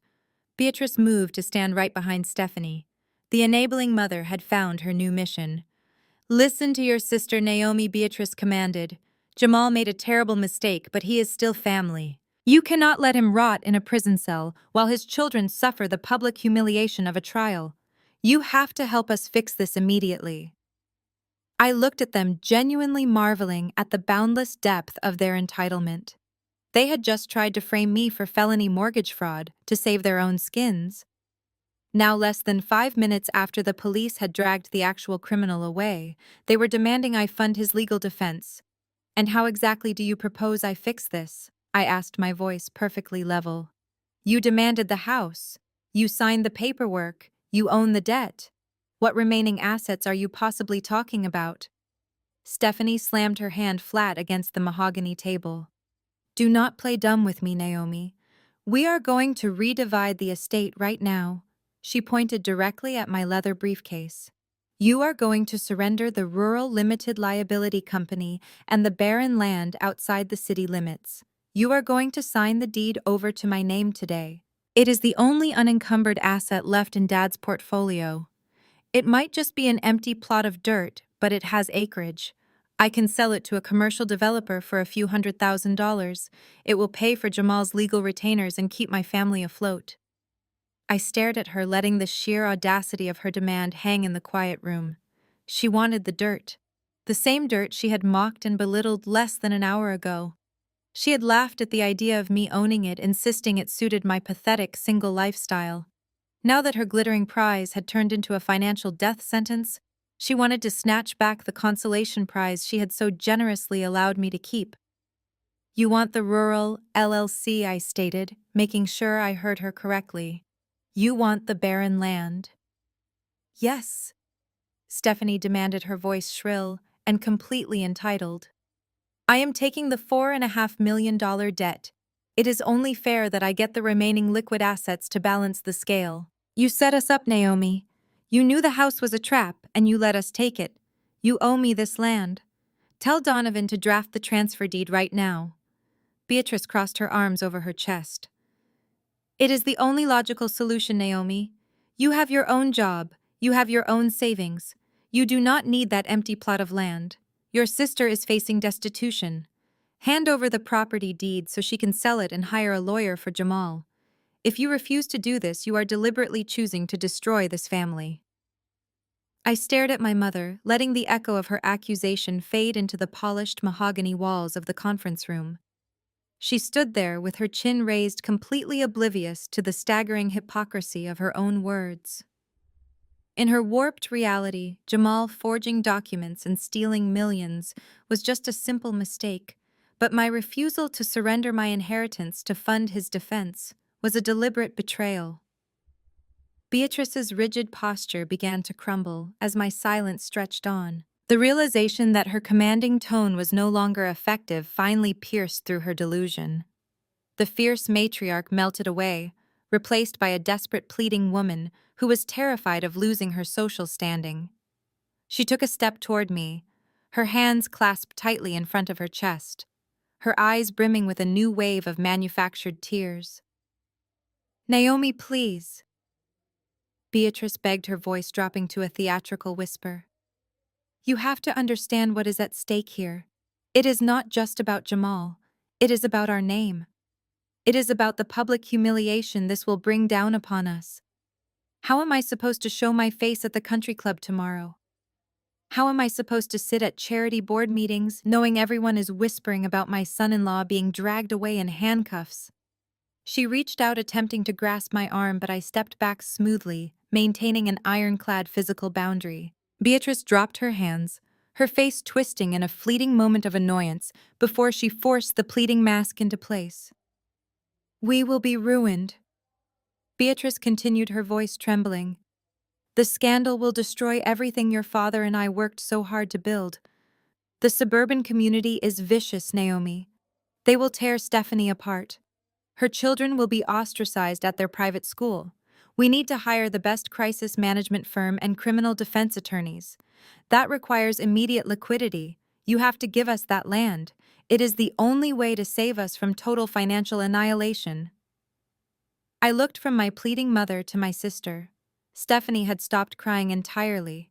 The initial shock of Jamal's violent arrest had worn off, and her default defense mechanism had kicked in. Even while staring down the barrel of massive debt, Stephanie could not resist the urge to belittle me. She crossed her arms, her posture shifting back to the arrogant, condescending golden child I had known my entire life. Listen to Mom. Naomi. Stephanie scoffed, a harsh, mocking laugh escaping her lips. She tossed her highlighted hair over her shoulder, attempting to project a confidence she did not possess. Do not act like you are giving up some grand prize. We are talking about a worthless, rural limited liability company. It is a barren dust bowl outside the city limits. There is nothing out there but rocks and dead grass. You are fighting to keep a glorified dirt patch. Stephanie took a step forward, her tone dripping with venom and false superiority. Let us be incredibly realistic here, she sneered, looking me up and down as if analyzing a poor investment. You are a single woman living in a rented apartment. Do you have any idea what the annual property taxes are on an undeveloped commercial plot of that size? The municipal assessments alone will bankrupt you within 3 years. You cannot afford the upkeep. You cannot even afford to put a fence around it. She gestured wildly toward my leather briefcase. You keeping that land is a complete financial joke, Stephanie continued, her voice growing louder and more aggressive. It is a dead asset generating zero revenue. If you walk out of here with that deed, you are going to drown in property taxes just to spite me. You will ruin your credit score over a patch of useless dirt. Hand it over. I have commercial developer contacts who buy distressed properties for pennies on the dollar. I can liquidate it by next week. It will keep my husband out of federal prison, which is infinitely more important than your petty need to hold on to a meaningless piece of paper. Stephanie did not wait for my response. She spun around and slammed her hand flat on Mr. Donovan's desk. The lawyer jumped, startled by her sudden aggressive movement. Mr. Donovan, draft the transfer of deed right now. Stephanie commanded, her voice ringing with the absolute entitlement of a woman who believed she still held all the cards. Draw up the paperwork to transfer the Rural Limited Liability Company entirely into my name.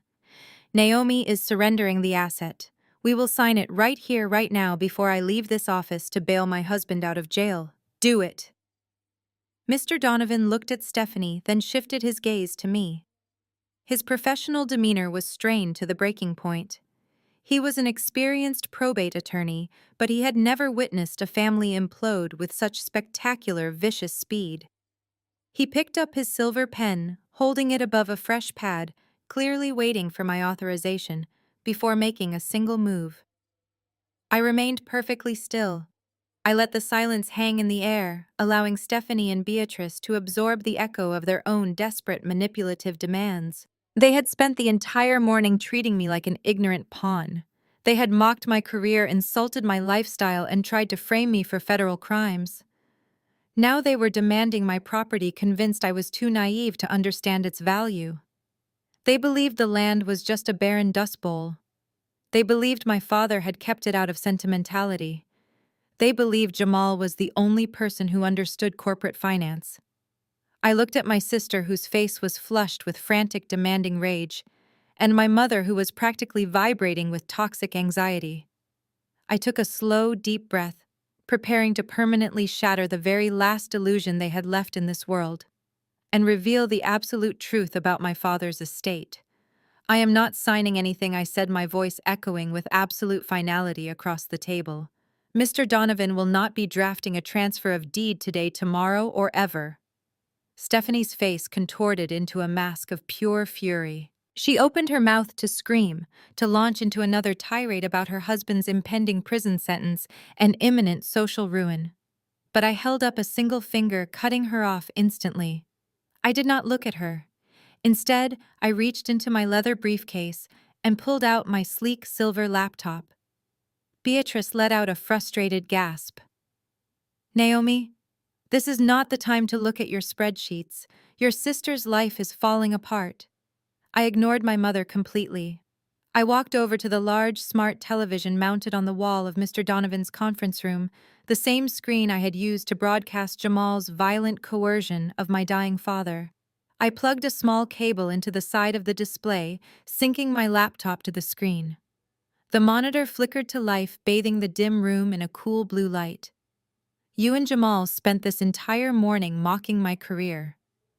I began keeping my back to them as I typed a secure password into my keyboard.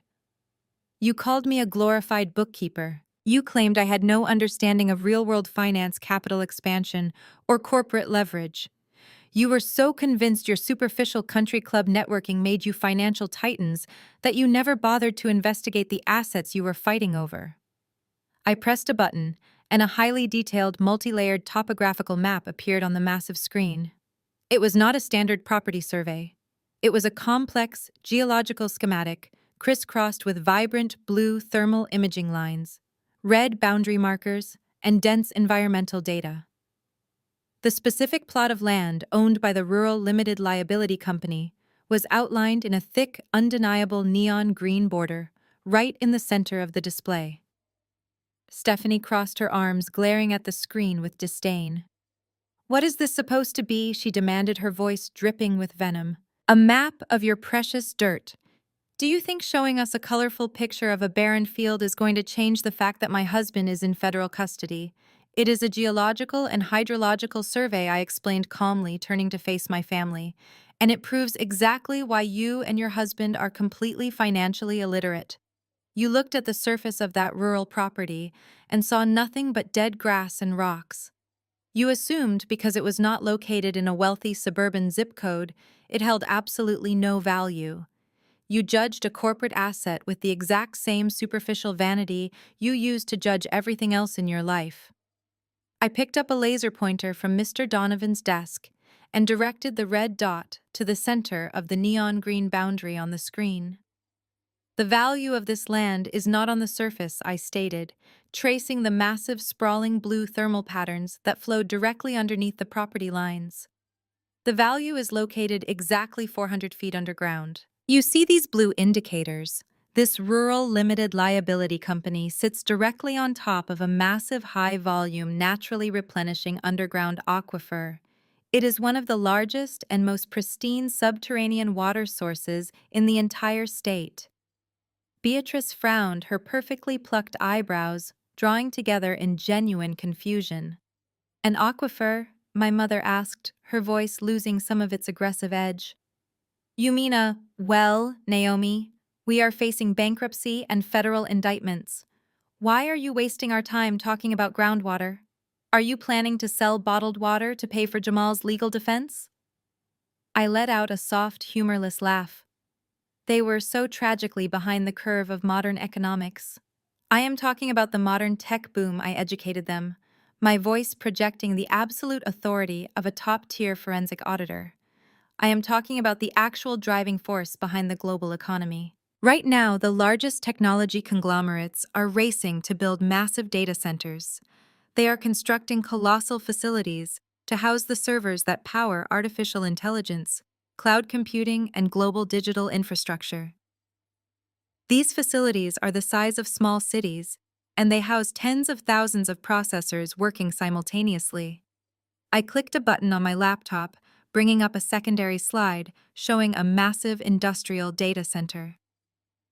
"Do you have any idea how much heat tens of thousands of artificial intelligence servers generate?" I asked, looking directly at Stephanie. "They generate enough heat to melt their own internal components within hours. Traditional air conditioning cannot keep up with that level of thermal output. The only way to keep a massive modern data center operational is through aggressive high-volume liquid cooling systems. They need millions of gallons of cold water circulating continuously through the facility every single day to prevent catastrophic system failures. Tech companies cannot just build these data centers anywhere," I continued relentlessly. "If they tap into a municipal water supply, they will drain a city dry in a month. They cannot use ocean water without incredibly expensive desalination processes. They desperately need to find massive, privately owned, unencumbered natural water sources. They need deep, cold aquifers. I pointed the laser back at the vibrant blue mass on the geological map. This exact aquifer, I stated, tapping the laser pointer against the screen for emphasis. The one sitting directly underneath the barren dust bowl you just practically begged me to keep. It is the holy grail of modern commercial real estate.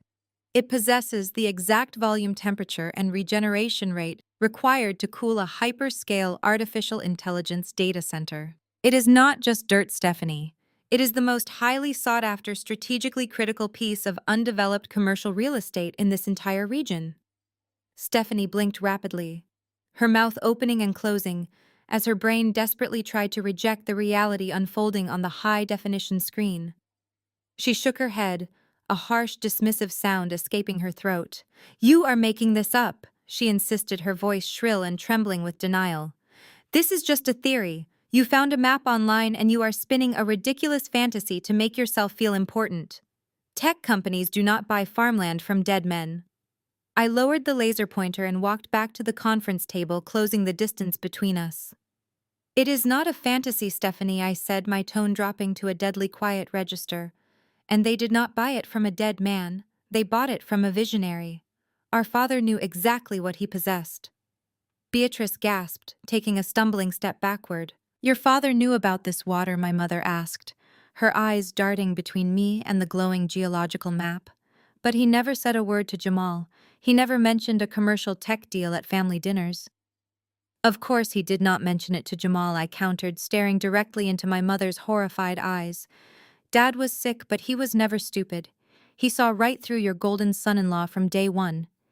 He knew Jamal was a hollow, arrogant parasite who was drowning in debt and desperate for a bailout. Dad knew that if he breathed a single word about a multi-million-dollar corporate land acquisition, Jamal would have swooped in, manipulated the documents, and stolen the capital to feed his own fraudulent lifestyle, just like he eventually did with the mansion." I turned my attention back to the laptop, pulling up a new folder. So 2 years ago, when the initial exploratory surveys came back positive, Dad did not go to his flashy venture capitalist son-in-law for help. He came to me. Stephanie flinched as if she had been physically struck, her entire worldview built on the absolute certainty that I was the family disappointment was shattering into jagged pieces. He came to the forensic accountant. I continued, letting the weight of my profession hang in the air. He needed someone who understood complex corporate structuring, someone who could navigate ironclad non-disclosure agreements, and someone who knew how to hide massive financial movements in plain sight. He needed absolute secrecy, and he trusted me to execute it. For the past 24 months, while you two were busy posting pictures of your country club brunches and criticizing my modest apartment, I was working 2 full-time jobs. By day, I was running my standard forensic audits. By night, I was acting as the sole financial representative for our father's rural limited liability company. I tapped the keyboard, bringing up a dizzying array of legal filings, environmental impact studies, and municipal zoning permits on the large screen. It was a brutal, grueling process, I explained, gesturing to the dense paperwork. I sat through endless, highly classified meetings with commercial developers. I negotiated water rights with state regulators. I secured the required industrial zoning variances. And I did it all under the completely boring generic name of the Rural LLC. We intentionally kept the paperwork as mundane as possible. Beatrice gripped the back of her chair, her knuckles white. "Who were you negotiating with?" she demanded, her voice barely a whisper. "What company wants to build out there?" I did not smile, but the profound satisfaction of the moment radiated through my entire body. "We were not dealing with a local developer," I stated clearly. "We bypassed the middlemen entirely. I negotiated directly with the corporate acquisitions division of Amazon." The name dropped like an anvil in the quiet law office. Amazon, one of the wealthiest, most powerful tech conglomerates on the planet. They designated this specific plot as the primary site for their next-generation Amazon Web Services artificial intelligence data center. I revealed, watching my sister's eyes widen in absolute, unadulterated horror. They needed the aquifer, and we held the exclusive deed.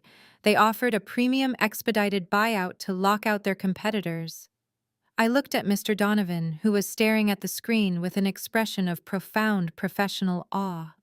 The lawyer had processed the basic estate transfer completely unaware of the corporate leviathan lurking behind the simple rural LLC designation. "You see, Stephanie," I said, turning back to my sister, "this is where Jamal's catastrophic arrogance sealed his own fate. He was so incredibly obsessed with image. He wanted the Beacon Hill mansion because it was a trophy. It was a tangible, flashy asset he could brag about at his networking events. He needed a recognizable luxury property to prove to his shadow lenders that he was still a heavy hitter." I walked around the mahogany table, stopping just a few feet away from her. When Jamal looked at the estate portfolio, he saw a $4 million historic house, and he saw a rural LLC with a registered address in the middle of nowhere. Because he possesses zero actual financial intelligence, he never bothered to open the corporate ledger. He never requested a geological survey. He looked at the word rural and dismissed it immediately. His ego completely blinded him to the gold mine sitting right in front of his face. He pushed the dirt onto me because he thought it was a punishment. I said, my voice echoing with absolute finality. He thought he was leaving the family failure with a useless tax-draining burden. He was so desperate to secure the mansion that he forcefully isolated me to the one asset he deemed worthless. Beatrice let out a long, ragged exhale, the devastating reality of the situation finally overriding her denial. "You hid an Amazon data center deal from your own family," she accused, her voice shaking with a potent mix of grief and fury. "You sat there and let us treat you like a failure while you were managing a corporate buyout." "I did not hide anything, Mother," I countered sharply. "You simply never asked. You were too busy evaluating my worth based on my marital status to ask about my career. You were too busy worshipping Jamal's fake venture capital firm to realize your own daughter was closing the largest commercial real estate transaction in the county." I walked back to my laptop and rested my hand on the smooth silver casing. I did the grueling invisible work for 2 solid years. I secured the zoning, I finalized the environmental clearances, and I structured the final transfer of ownership. And because Jamal was so ruthlessly focused on stealing the mansion, he made sure I was the only person left standing when the final contract was signed. Stephanie's breathing became shallow and rapid. The contract, she gasped, her eyes darting frantically around the room. "You said they offered a premium buyout. Naomi, how much is the contract worth? What did Amazon pay for the land?" I looked at my sister, taking in her ruined designer dress, her tear-stained face, and the absolute crushing desperation in her eyes. It was time to deliver the final fatal number. "You want to know the exact figure, Stephanie?" I asked, my tone utterly devoid of sympathy. "You want to know the exact price of the asset you just aggressively forced me to keep?" I pressed the final button on my keyboard. The geological map on the smart television instantly vanished, replaced by a single high-resolution scan of a fully executed corporate wire transfer confirmation. The logo of Amazon Web Services sat prominently at the top of the banking document. The room held its collective breath as their eyes locked onto the bold, black numbers printed across the center of the illuminated screen. The final closing amount secured and processed just hours before this very meeting. $32 million, I read aloud, making sure every single syllable hit the air with absolute unapologetic clarity. The bold black numbers on the smart television screen seemed to burn themselves into the retinas of everyone in the room. 3, 2, followed by 6 zeros. A pristine, perfectly executed wire transfer receipt directly from Amazon Web Services. Stephanie stopped breathing. Her eyes bulged as they darted back and forth across the screen, desperately searching for a decimal point, a typo, a clerical error. Her mouth opened, but her vocal cords refused to produce a sound. The staggering magnitude of the number, completely short-circuited her brain. She had spent her entire adult life defining wealth by leased luxury cars and country club memberships. $32 million in clean liquid corporate cash was a concept she could not even begin to process. Beatrice gripped the edge of the mahogany table so hard her knuckles turned a stark, bruised white.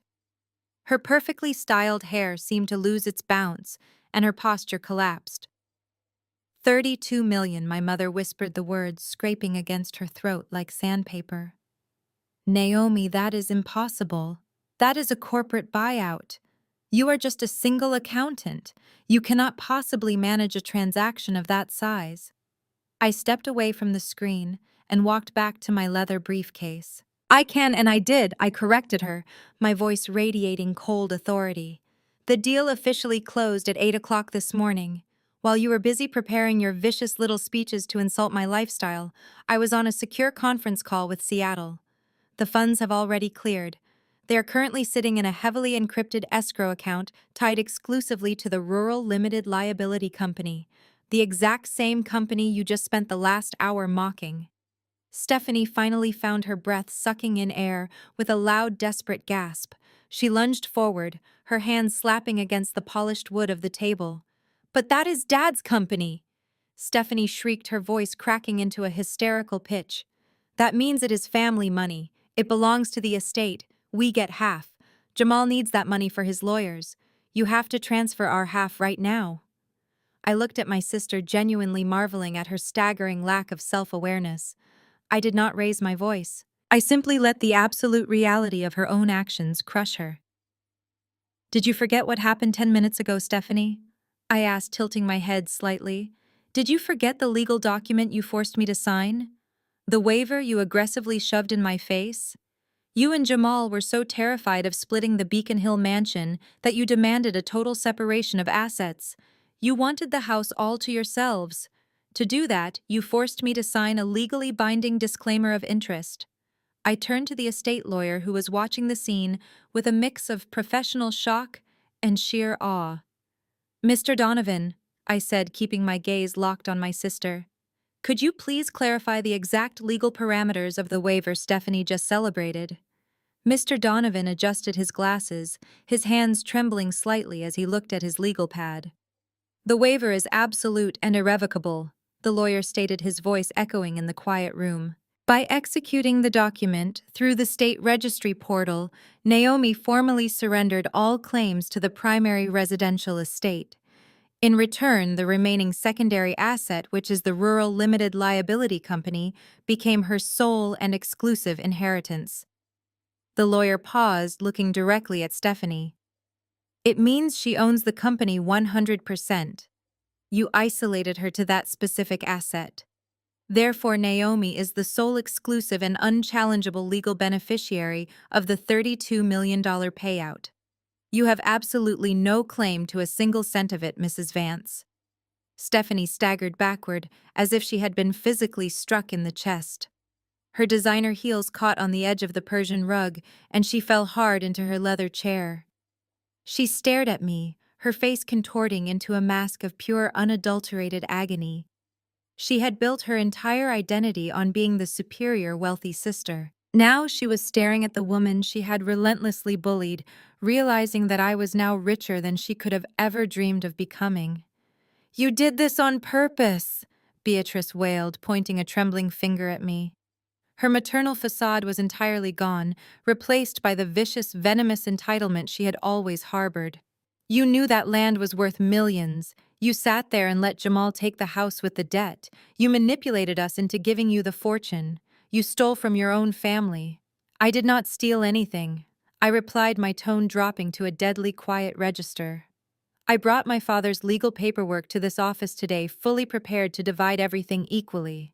I was fully prepared to sit down, run a forensic audit of the entire estate, expose Jamal's fraud, and protect this family from the syndicate. I came here to do my job." I took a step closer to my mother, closing the distance until I could see the terrified reflection of myself in her eyes. "But you did not want my protection," I stated, enunciating every word with razor-sharp precision. "You wanted to humiliate me. You wanted to appease Jamal's massive ego. You told me my career was a joke. You told me my life was a failure. You demanded I take the worthless dirt and leave the real assets to the adults." I swept my hand toward the glowing smart television screen showcasing the $32 million wire transfer. So I did exactly what you commanded, Mother. I took the dirt. I let you keep the mansion. I let you keep the $4.5 million shadow loan. You wanted to make the financial decisions for this family, and now you have to live with the catastrophic consequences of your blinding greed. Stephanie began to hyperventilate. Her hands clawed at her own hair, ruining her perfect, expensive salon blowout. The walls of her reality were violently collapsing. Her husband was currently sitting in the back of a police cruiser facing federal wire fraud charges and a decade in prison. Her beloved suburban mansion was a toxic asset, guaranteed to be seized by violent underground creditors by next Friday. Her children's private school tuitions, her country club memberships, her luxury cars, all of it was gone. And sitting right across the table from her, completely insulated from the financial apocalypse she had triggered, was her younger sister. The sister she had mocked. The sister she had called a spinster. The sister who was now holding a clean, legally untouchable $32 million corporate payout. Please, Stephanie choked out, her voice reduced to a pathetic, ragged whisper. The arrogance was completely eradicated. She was begging. Naomi, please, you cannot do this. You have $32 million. You have more money than you could ever spend. You have to give us some of it. Jamal is going to prison. The syndicate is going to take my house. You have to save us. Beatrice fell to her knees right there on the Persian rug. The proud, toxic matriarch physically collapsed under the weight of her own ruin. She looked up at me, tears streaming down her perfectly contoured face, her hands clasped together in desperate supplication. She was ready to grovel, ready to say anything to access the fortune I now controlled. I looked down at the two women who had made my life a living hell. The power dynamic had not just shifted, it had been permanently and violently rewritten. They were utterly broken, trapped in a financial prison of their own making, staring up at the $32 million key they had just willingly thrown away. The silence in the room stretched until it became unbearable. Stephanie stared at the illuminated numbers on the screen, her chest heaving, as if she were suffocating under the weight of her own monumental mistake. The arrogance that had defined her entire existence was completely gone. She looked at her manicured hands, then at the shattered champagne glass on the Persian rug, and finally at me. Her knees simply gave out. The golden child of the family, the woman who had spent 33 years looking down her nose at my apartment, my career and my life, crumpled onto the floor of the law office. She did not kneel with any sort of dignity or grace. She collapsed into a pathetic, sobbing heap, the expensive fabric of her designer dress pooling around her like a deflated parachute. Beatrice was already on the floor, her hands gripping the edge of the mahogany table as she tried to comprehend the absolute magnitude of her ruin. The pristine matriarch who had violently slapped my face less than an hour ago was now crawling toward me. Her perfectly styled hair was disheveled, and her expensive makeup ran in dark, ugly streaks down her pale cheeks. She reached out with trembling fingers, desperately attempting to grab the hem of my tailored blazer. I took a deliberate step backward, ensuring she grasped nothing but empty air. Naomi, please, Stephanie wailed, her voice cracking into a hysterical, high-pitched screech that hurt my ears. You have to help me. You have $32 million. You have more money than anyone could ever possibly spend in a lifetime. Just give me $5 million. Give me $4 million. Just enough to clear the syndicate debt and keep the mansion. I have 3 children, Naomi. Your nieces and nephews are going to be thrown out on the street. They will lose their private schools, their friends, everything they know. You cannot let innocent children suffer because Jamal made a mistake. I looked down at my sister, watching her weaponize her own children to shield herself from the devastating consequences of her blinding greed. Jamal did not make a mistake. I stated, my voice echoing with a chilling absolute calm that pierced right through her loud sobbing.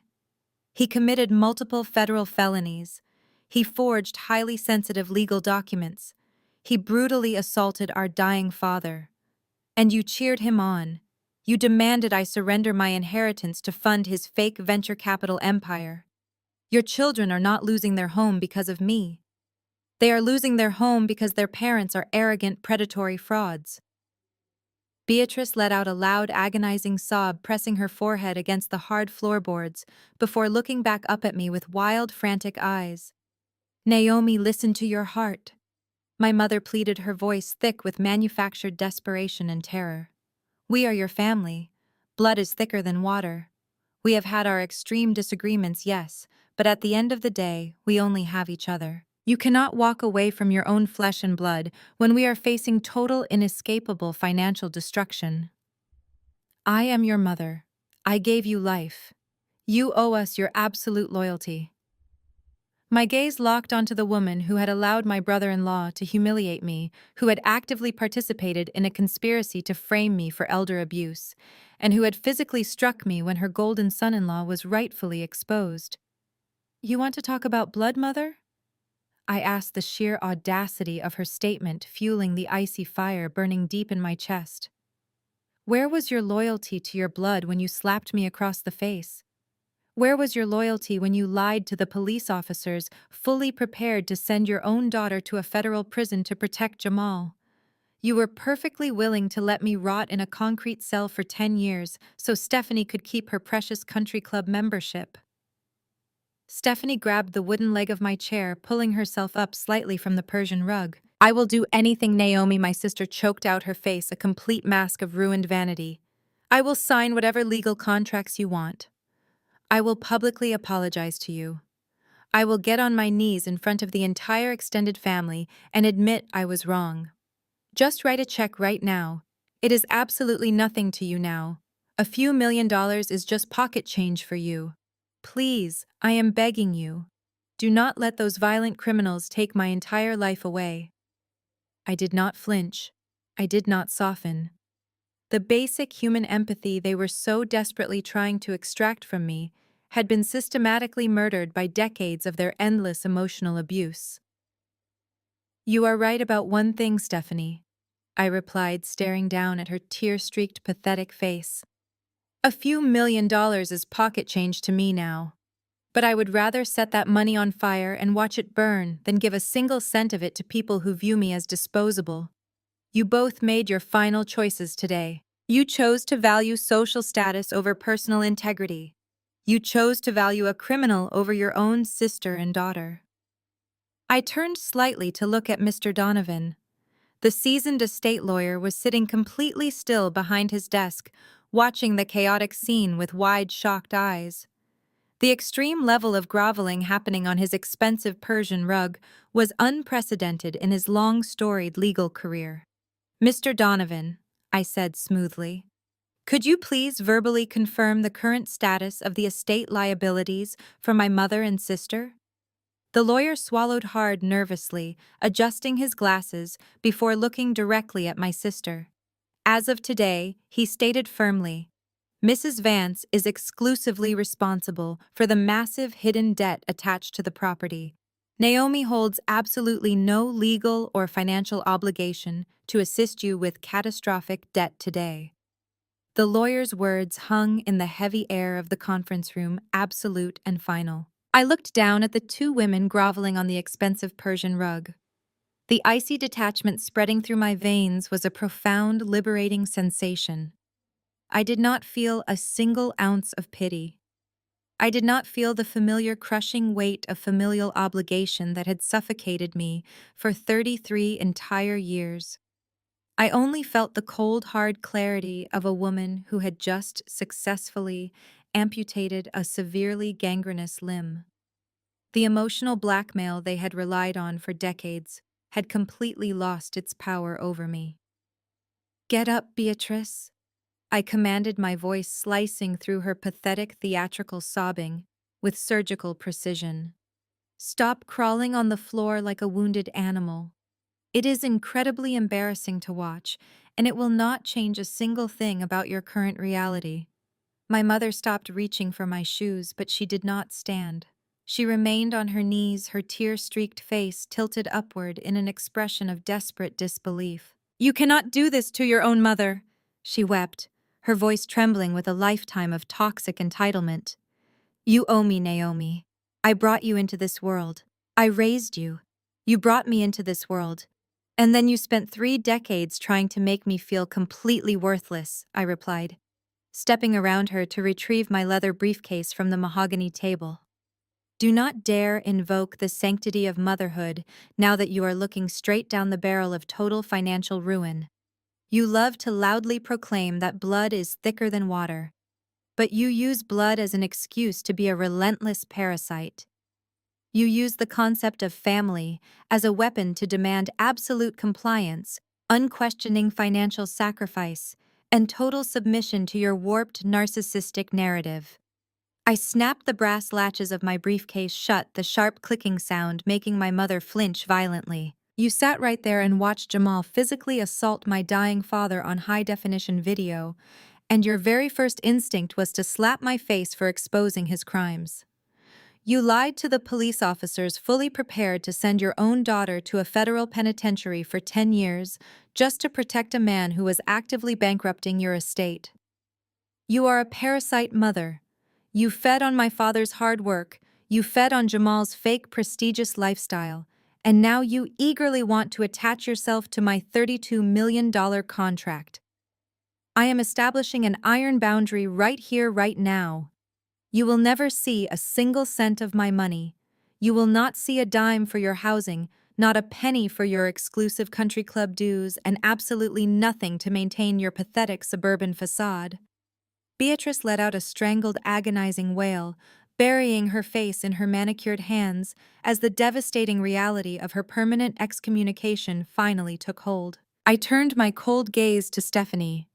My older sister was still huddled by the leg of my heavy leather chair, her designer dress completely ruined by spilled champagne and dust, her hands shaking violently. She looked up at me with wide, terrified eyes, waiting for a miraculous reprieve that was never going to come.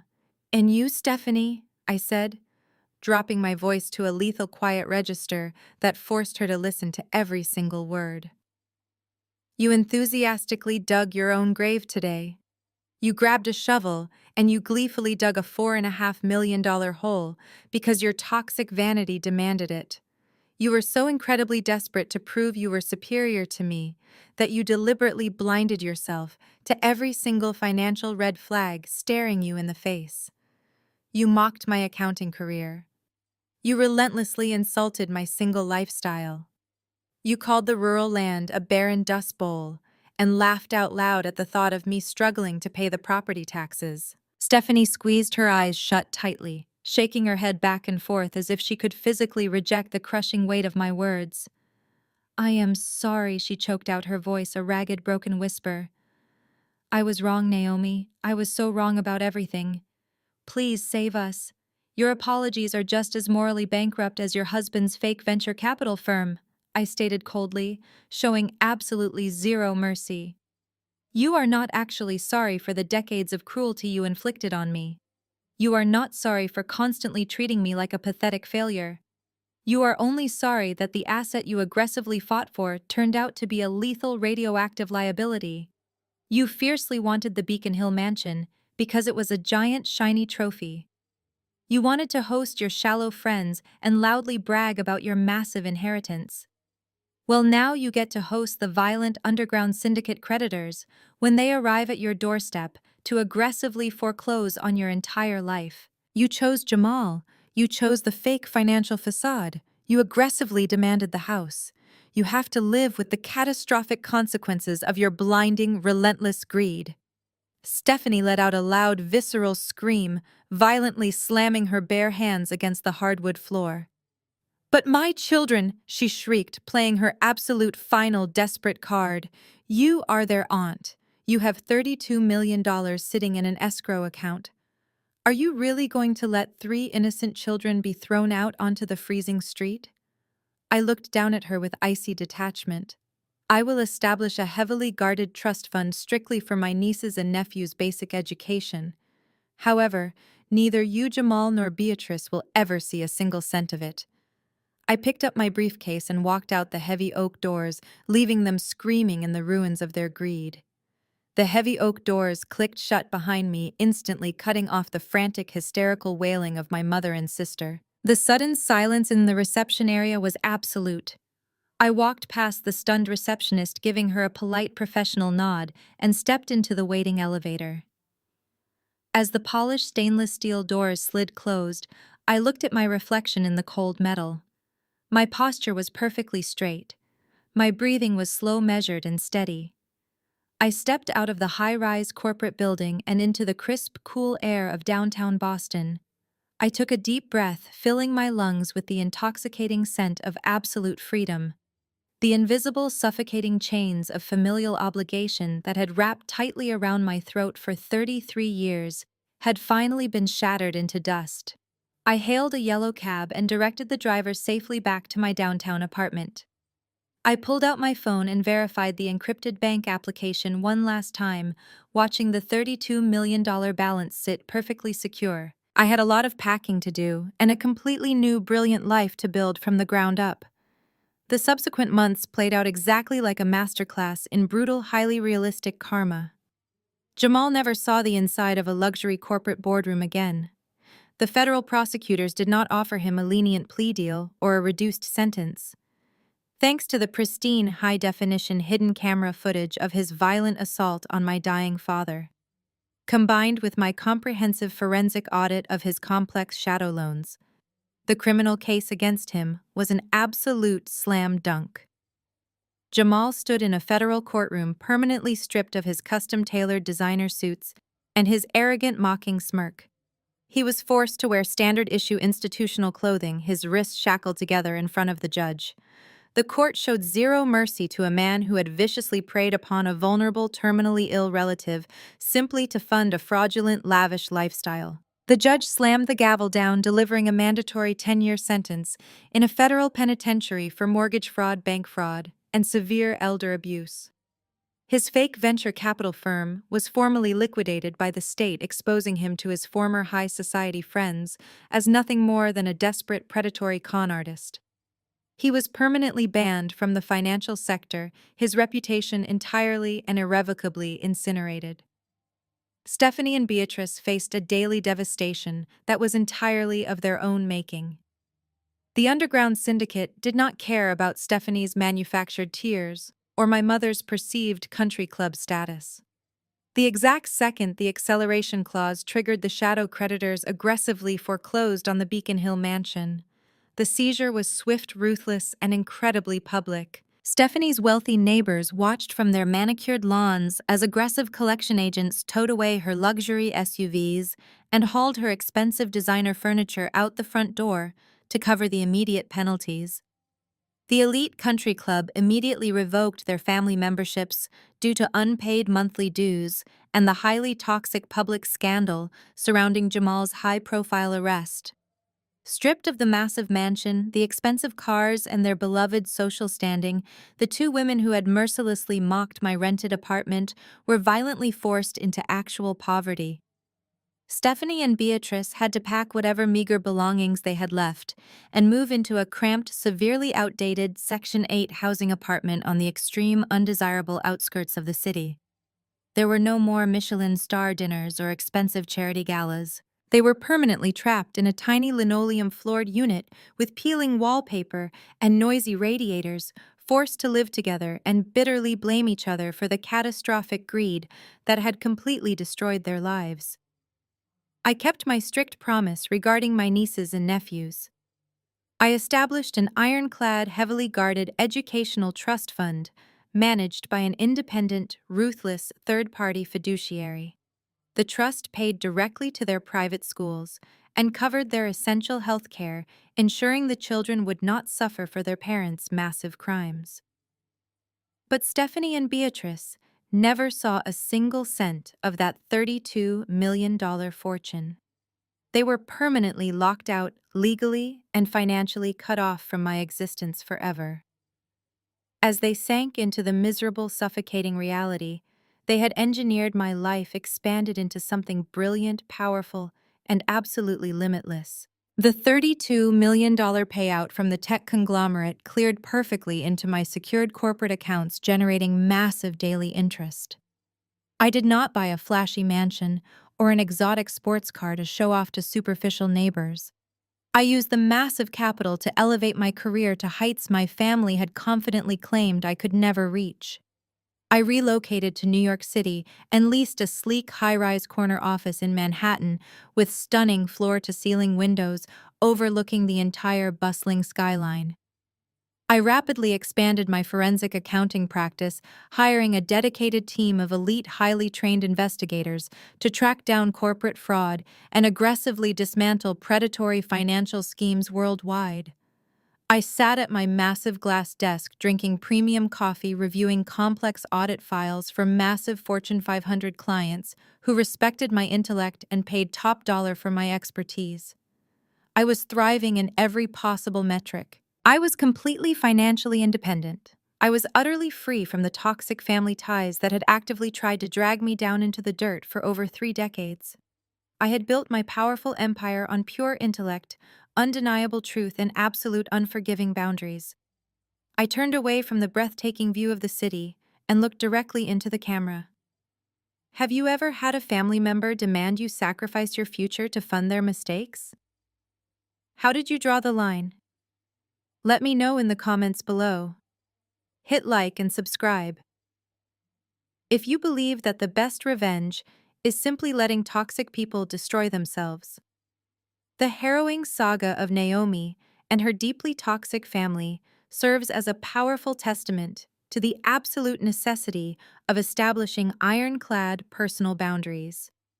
For far too long, society has peddled the narrative that familial loyalty must be unconditional, often weaponizing the phrase, blood is thicker than water, to excuse manipulative parasitic behavior. In Naomi's story, we see this toxic entitlement laid bare, a sister, mother, and brother-in-law who were perfectly willing to hurl her into federal prison and financial ruin just to maintain their fragile, fraudulent suburban empire.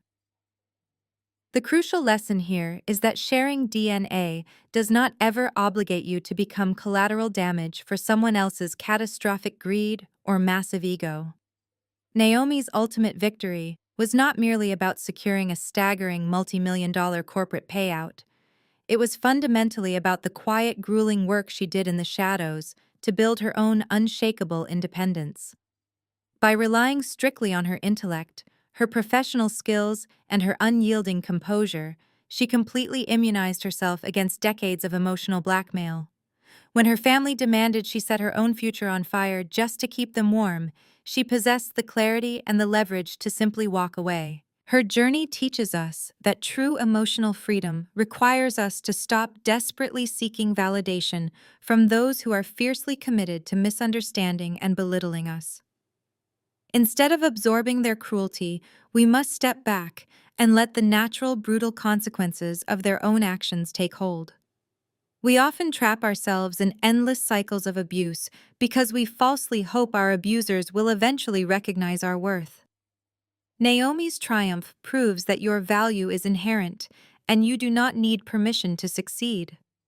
Take a hard look at your own relationships today and dare to draw the firm boundaries you need to protect your peace and your future.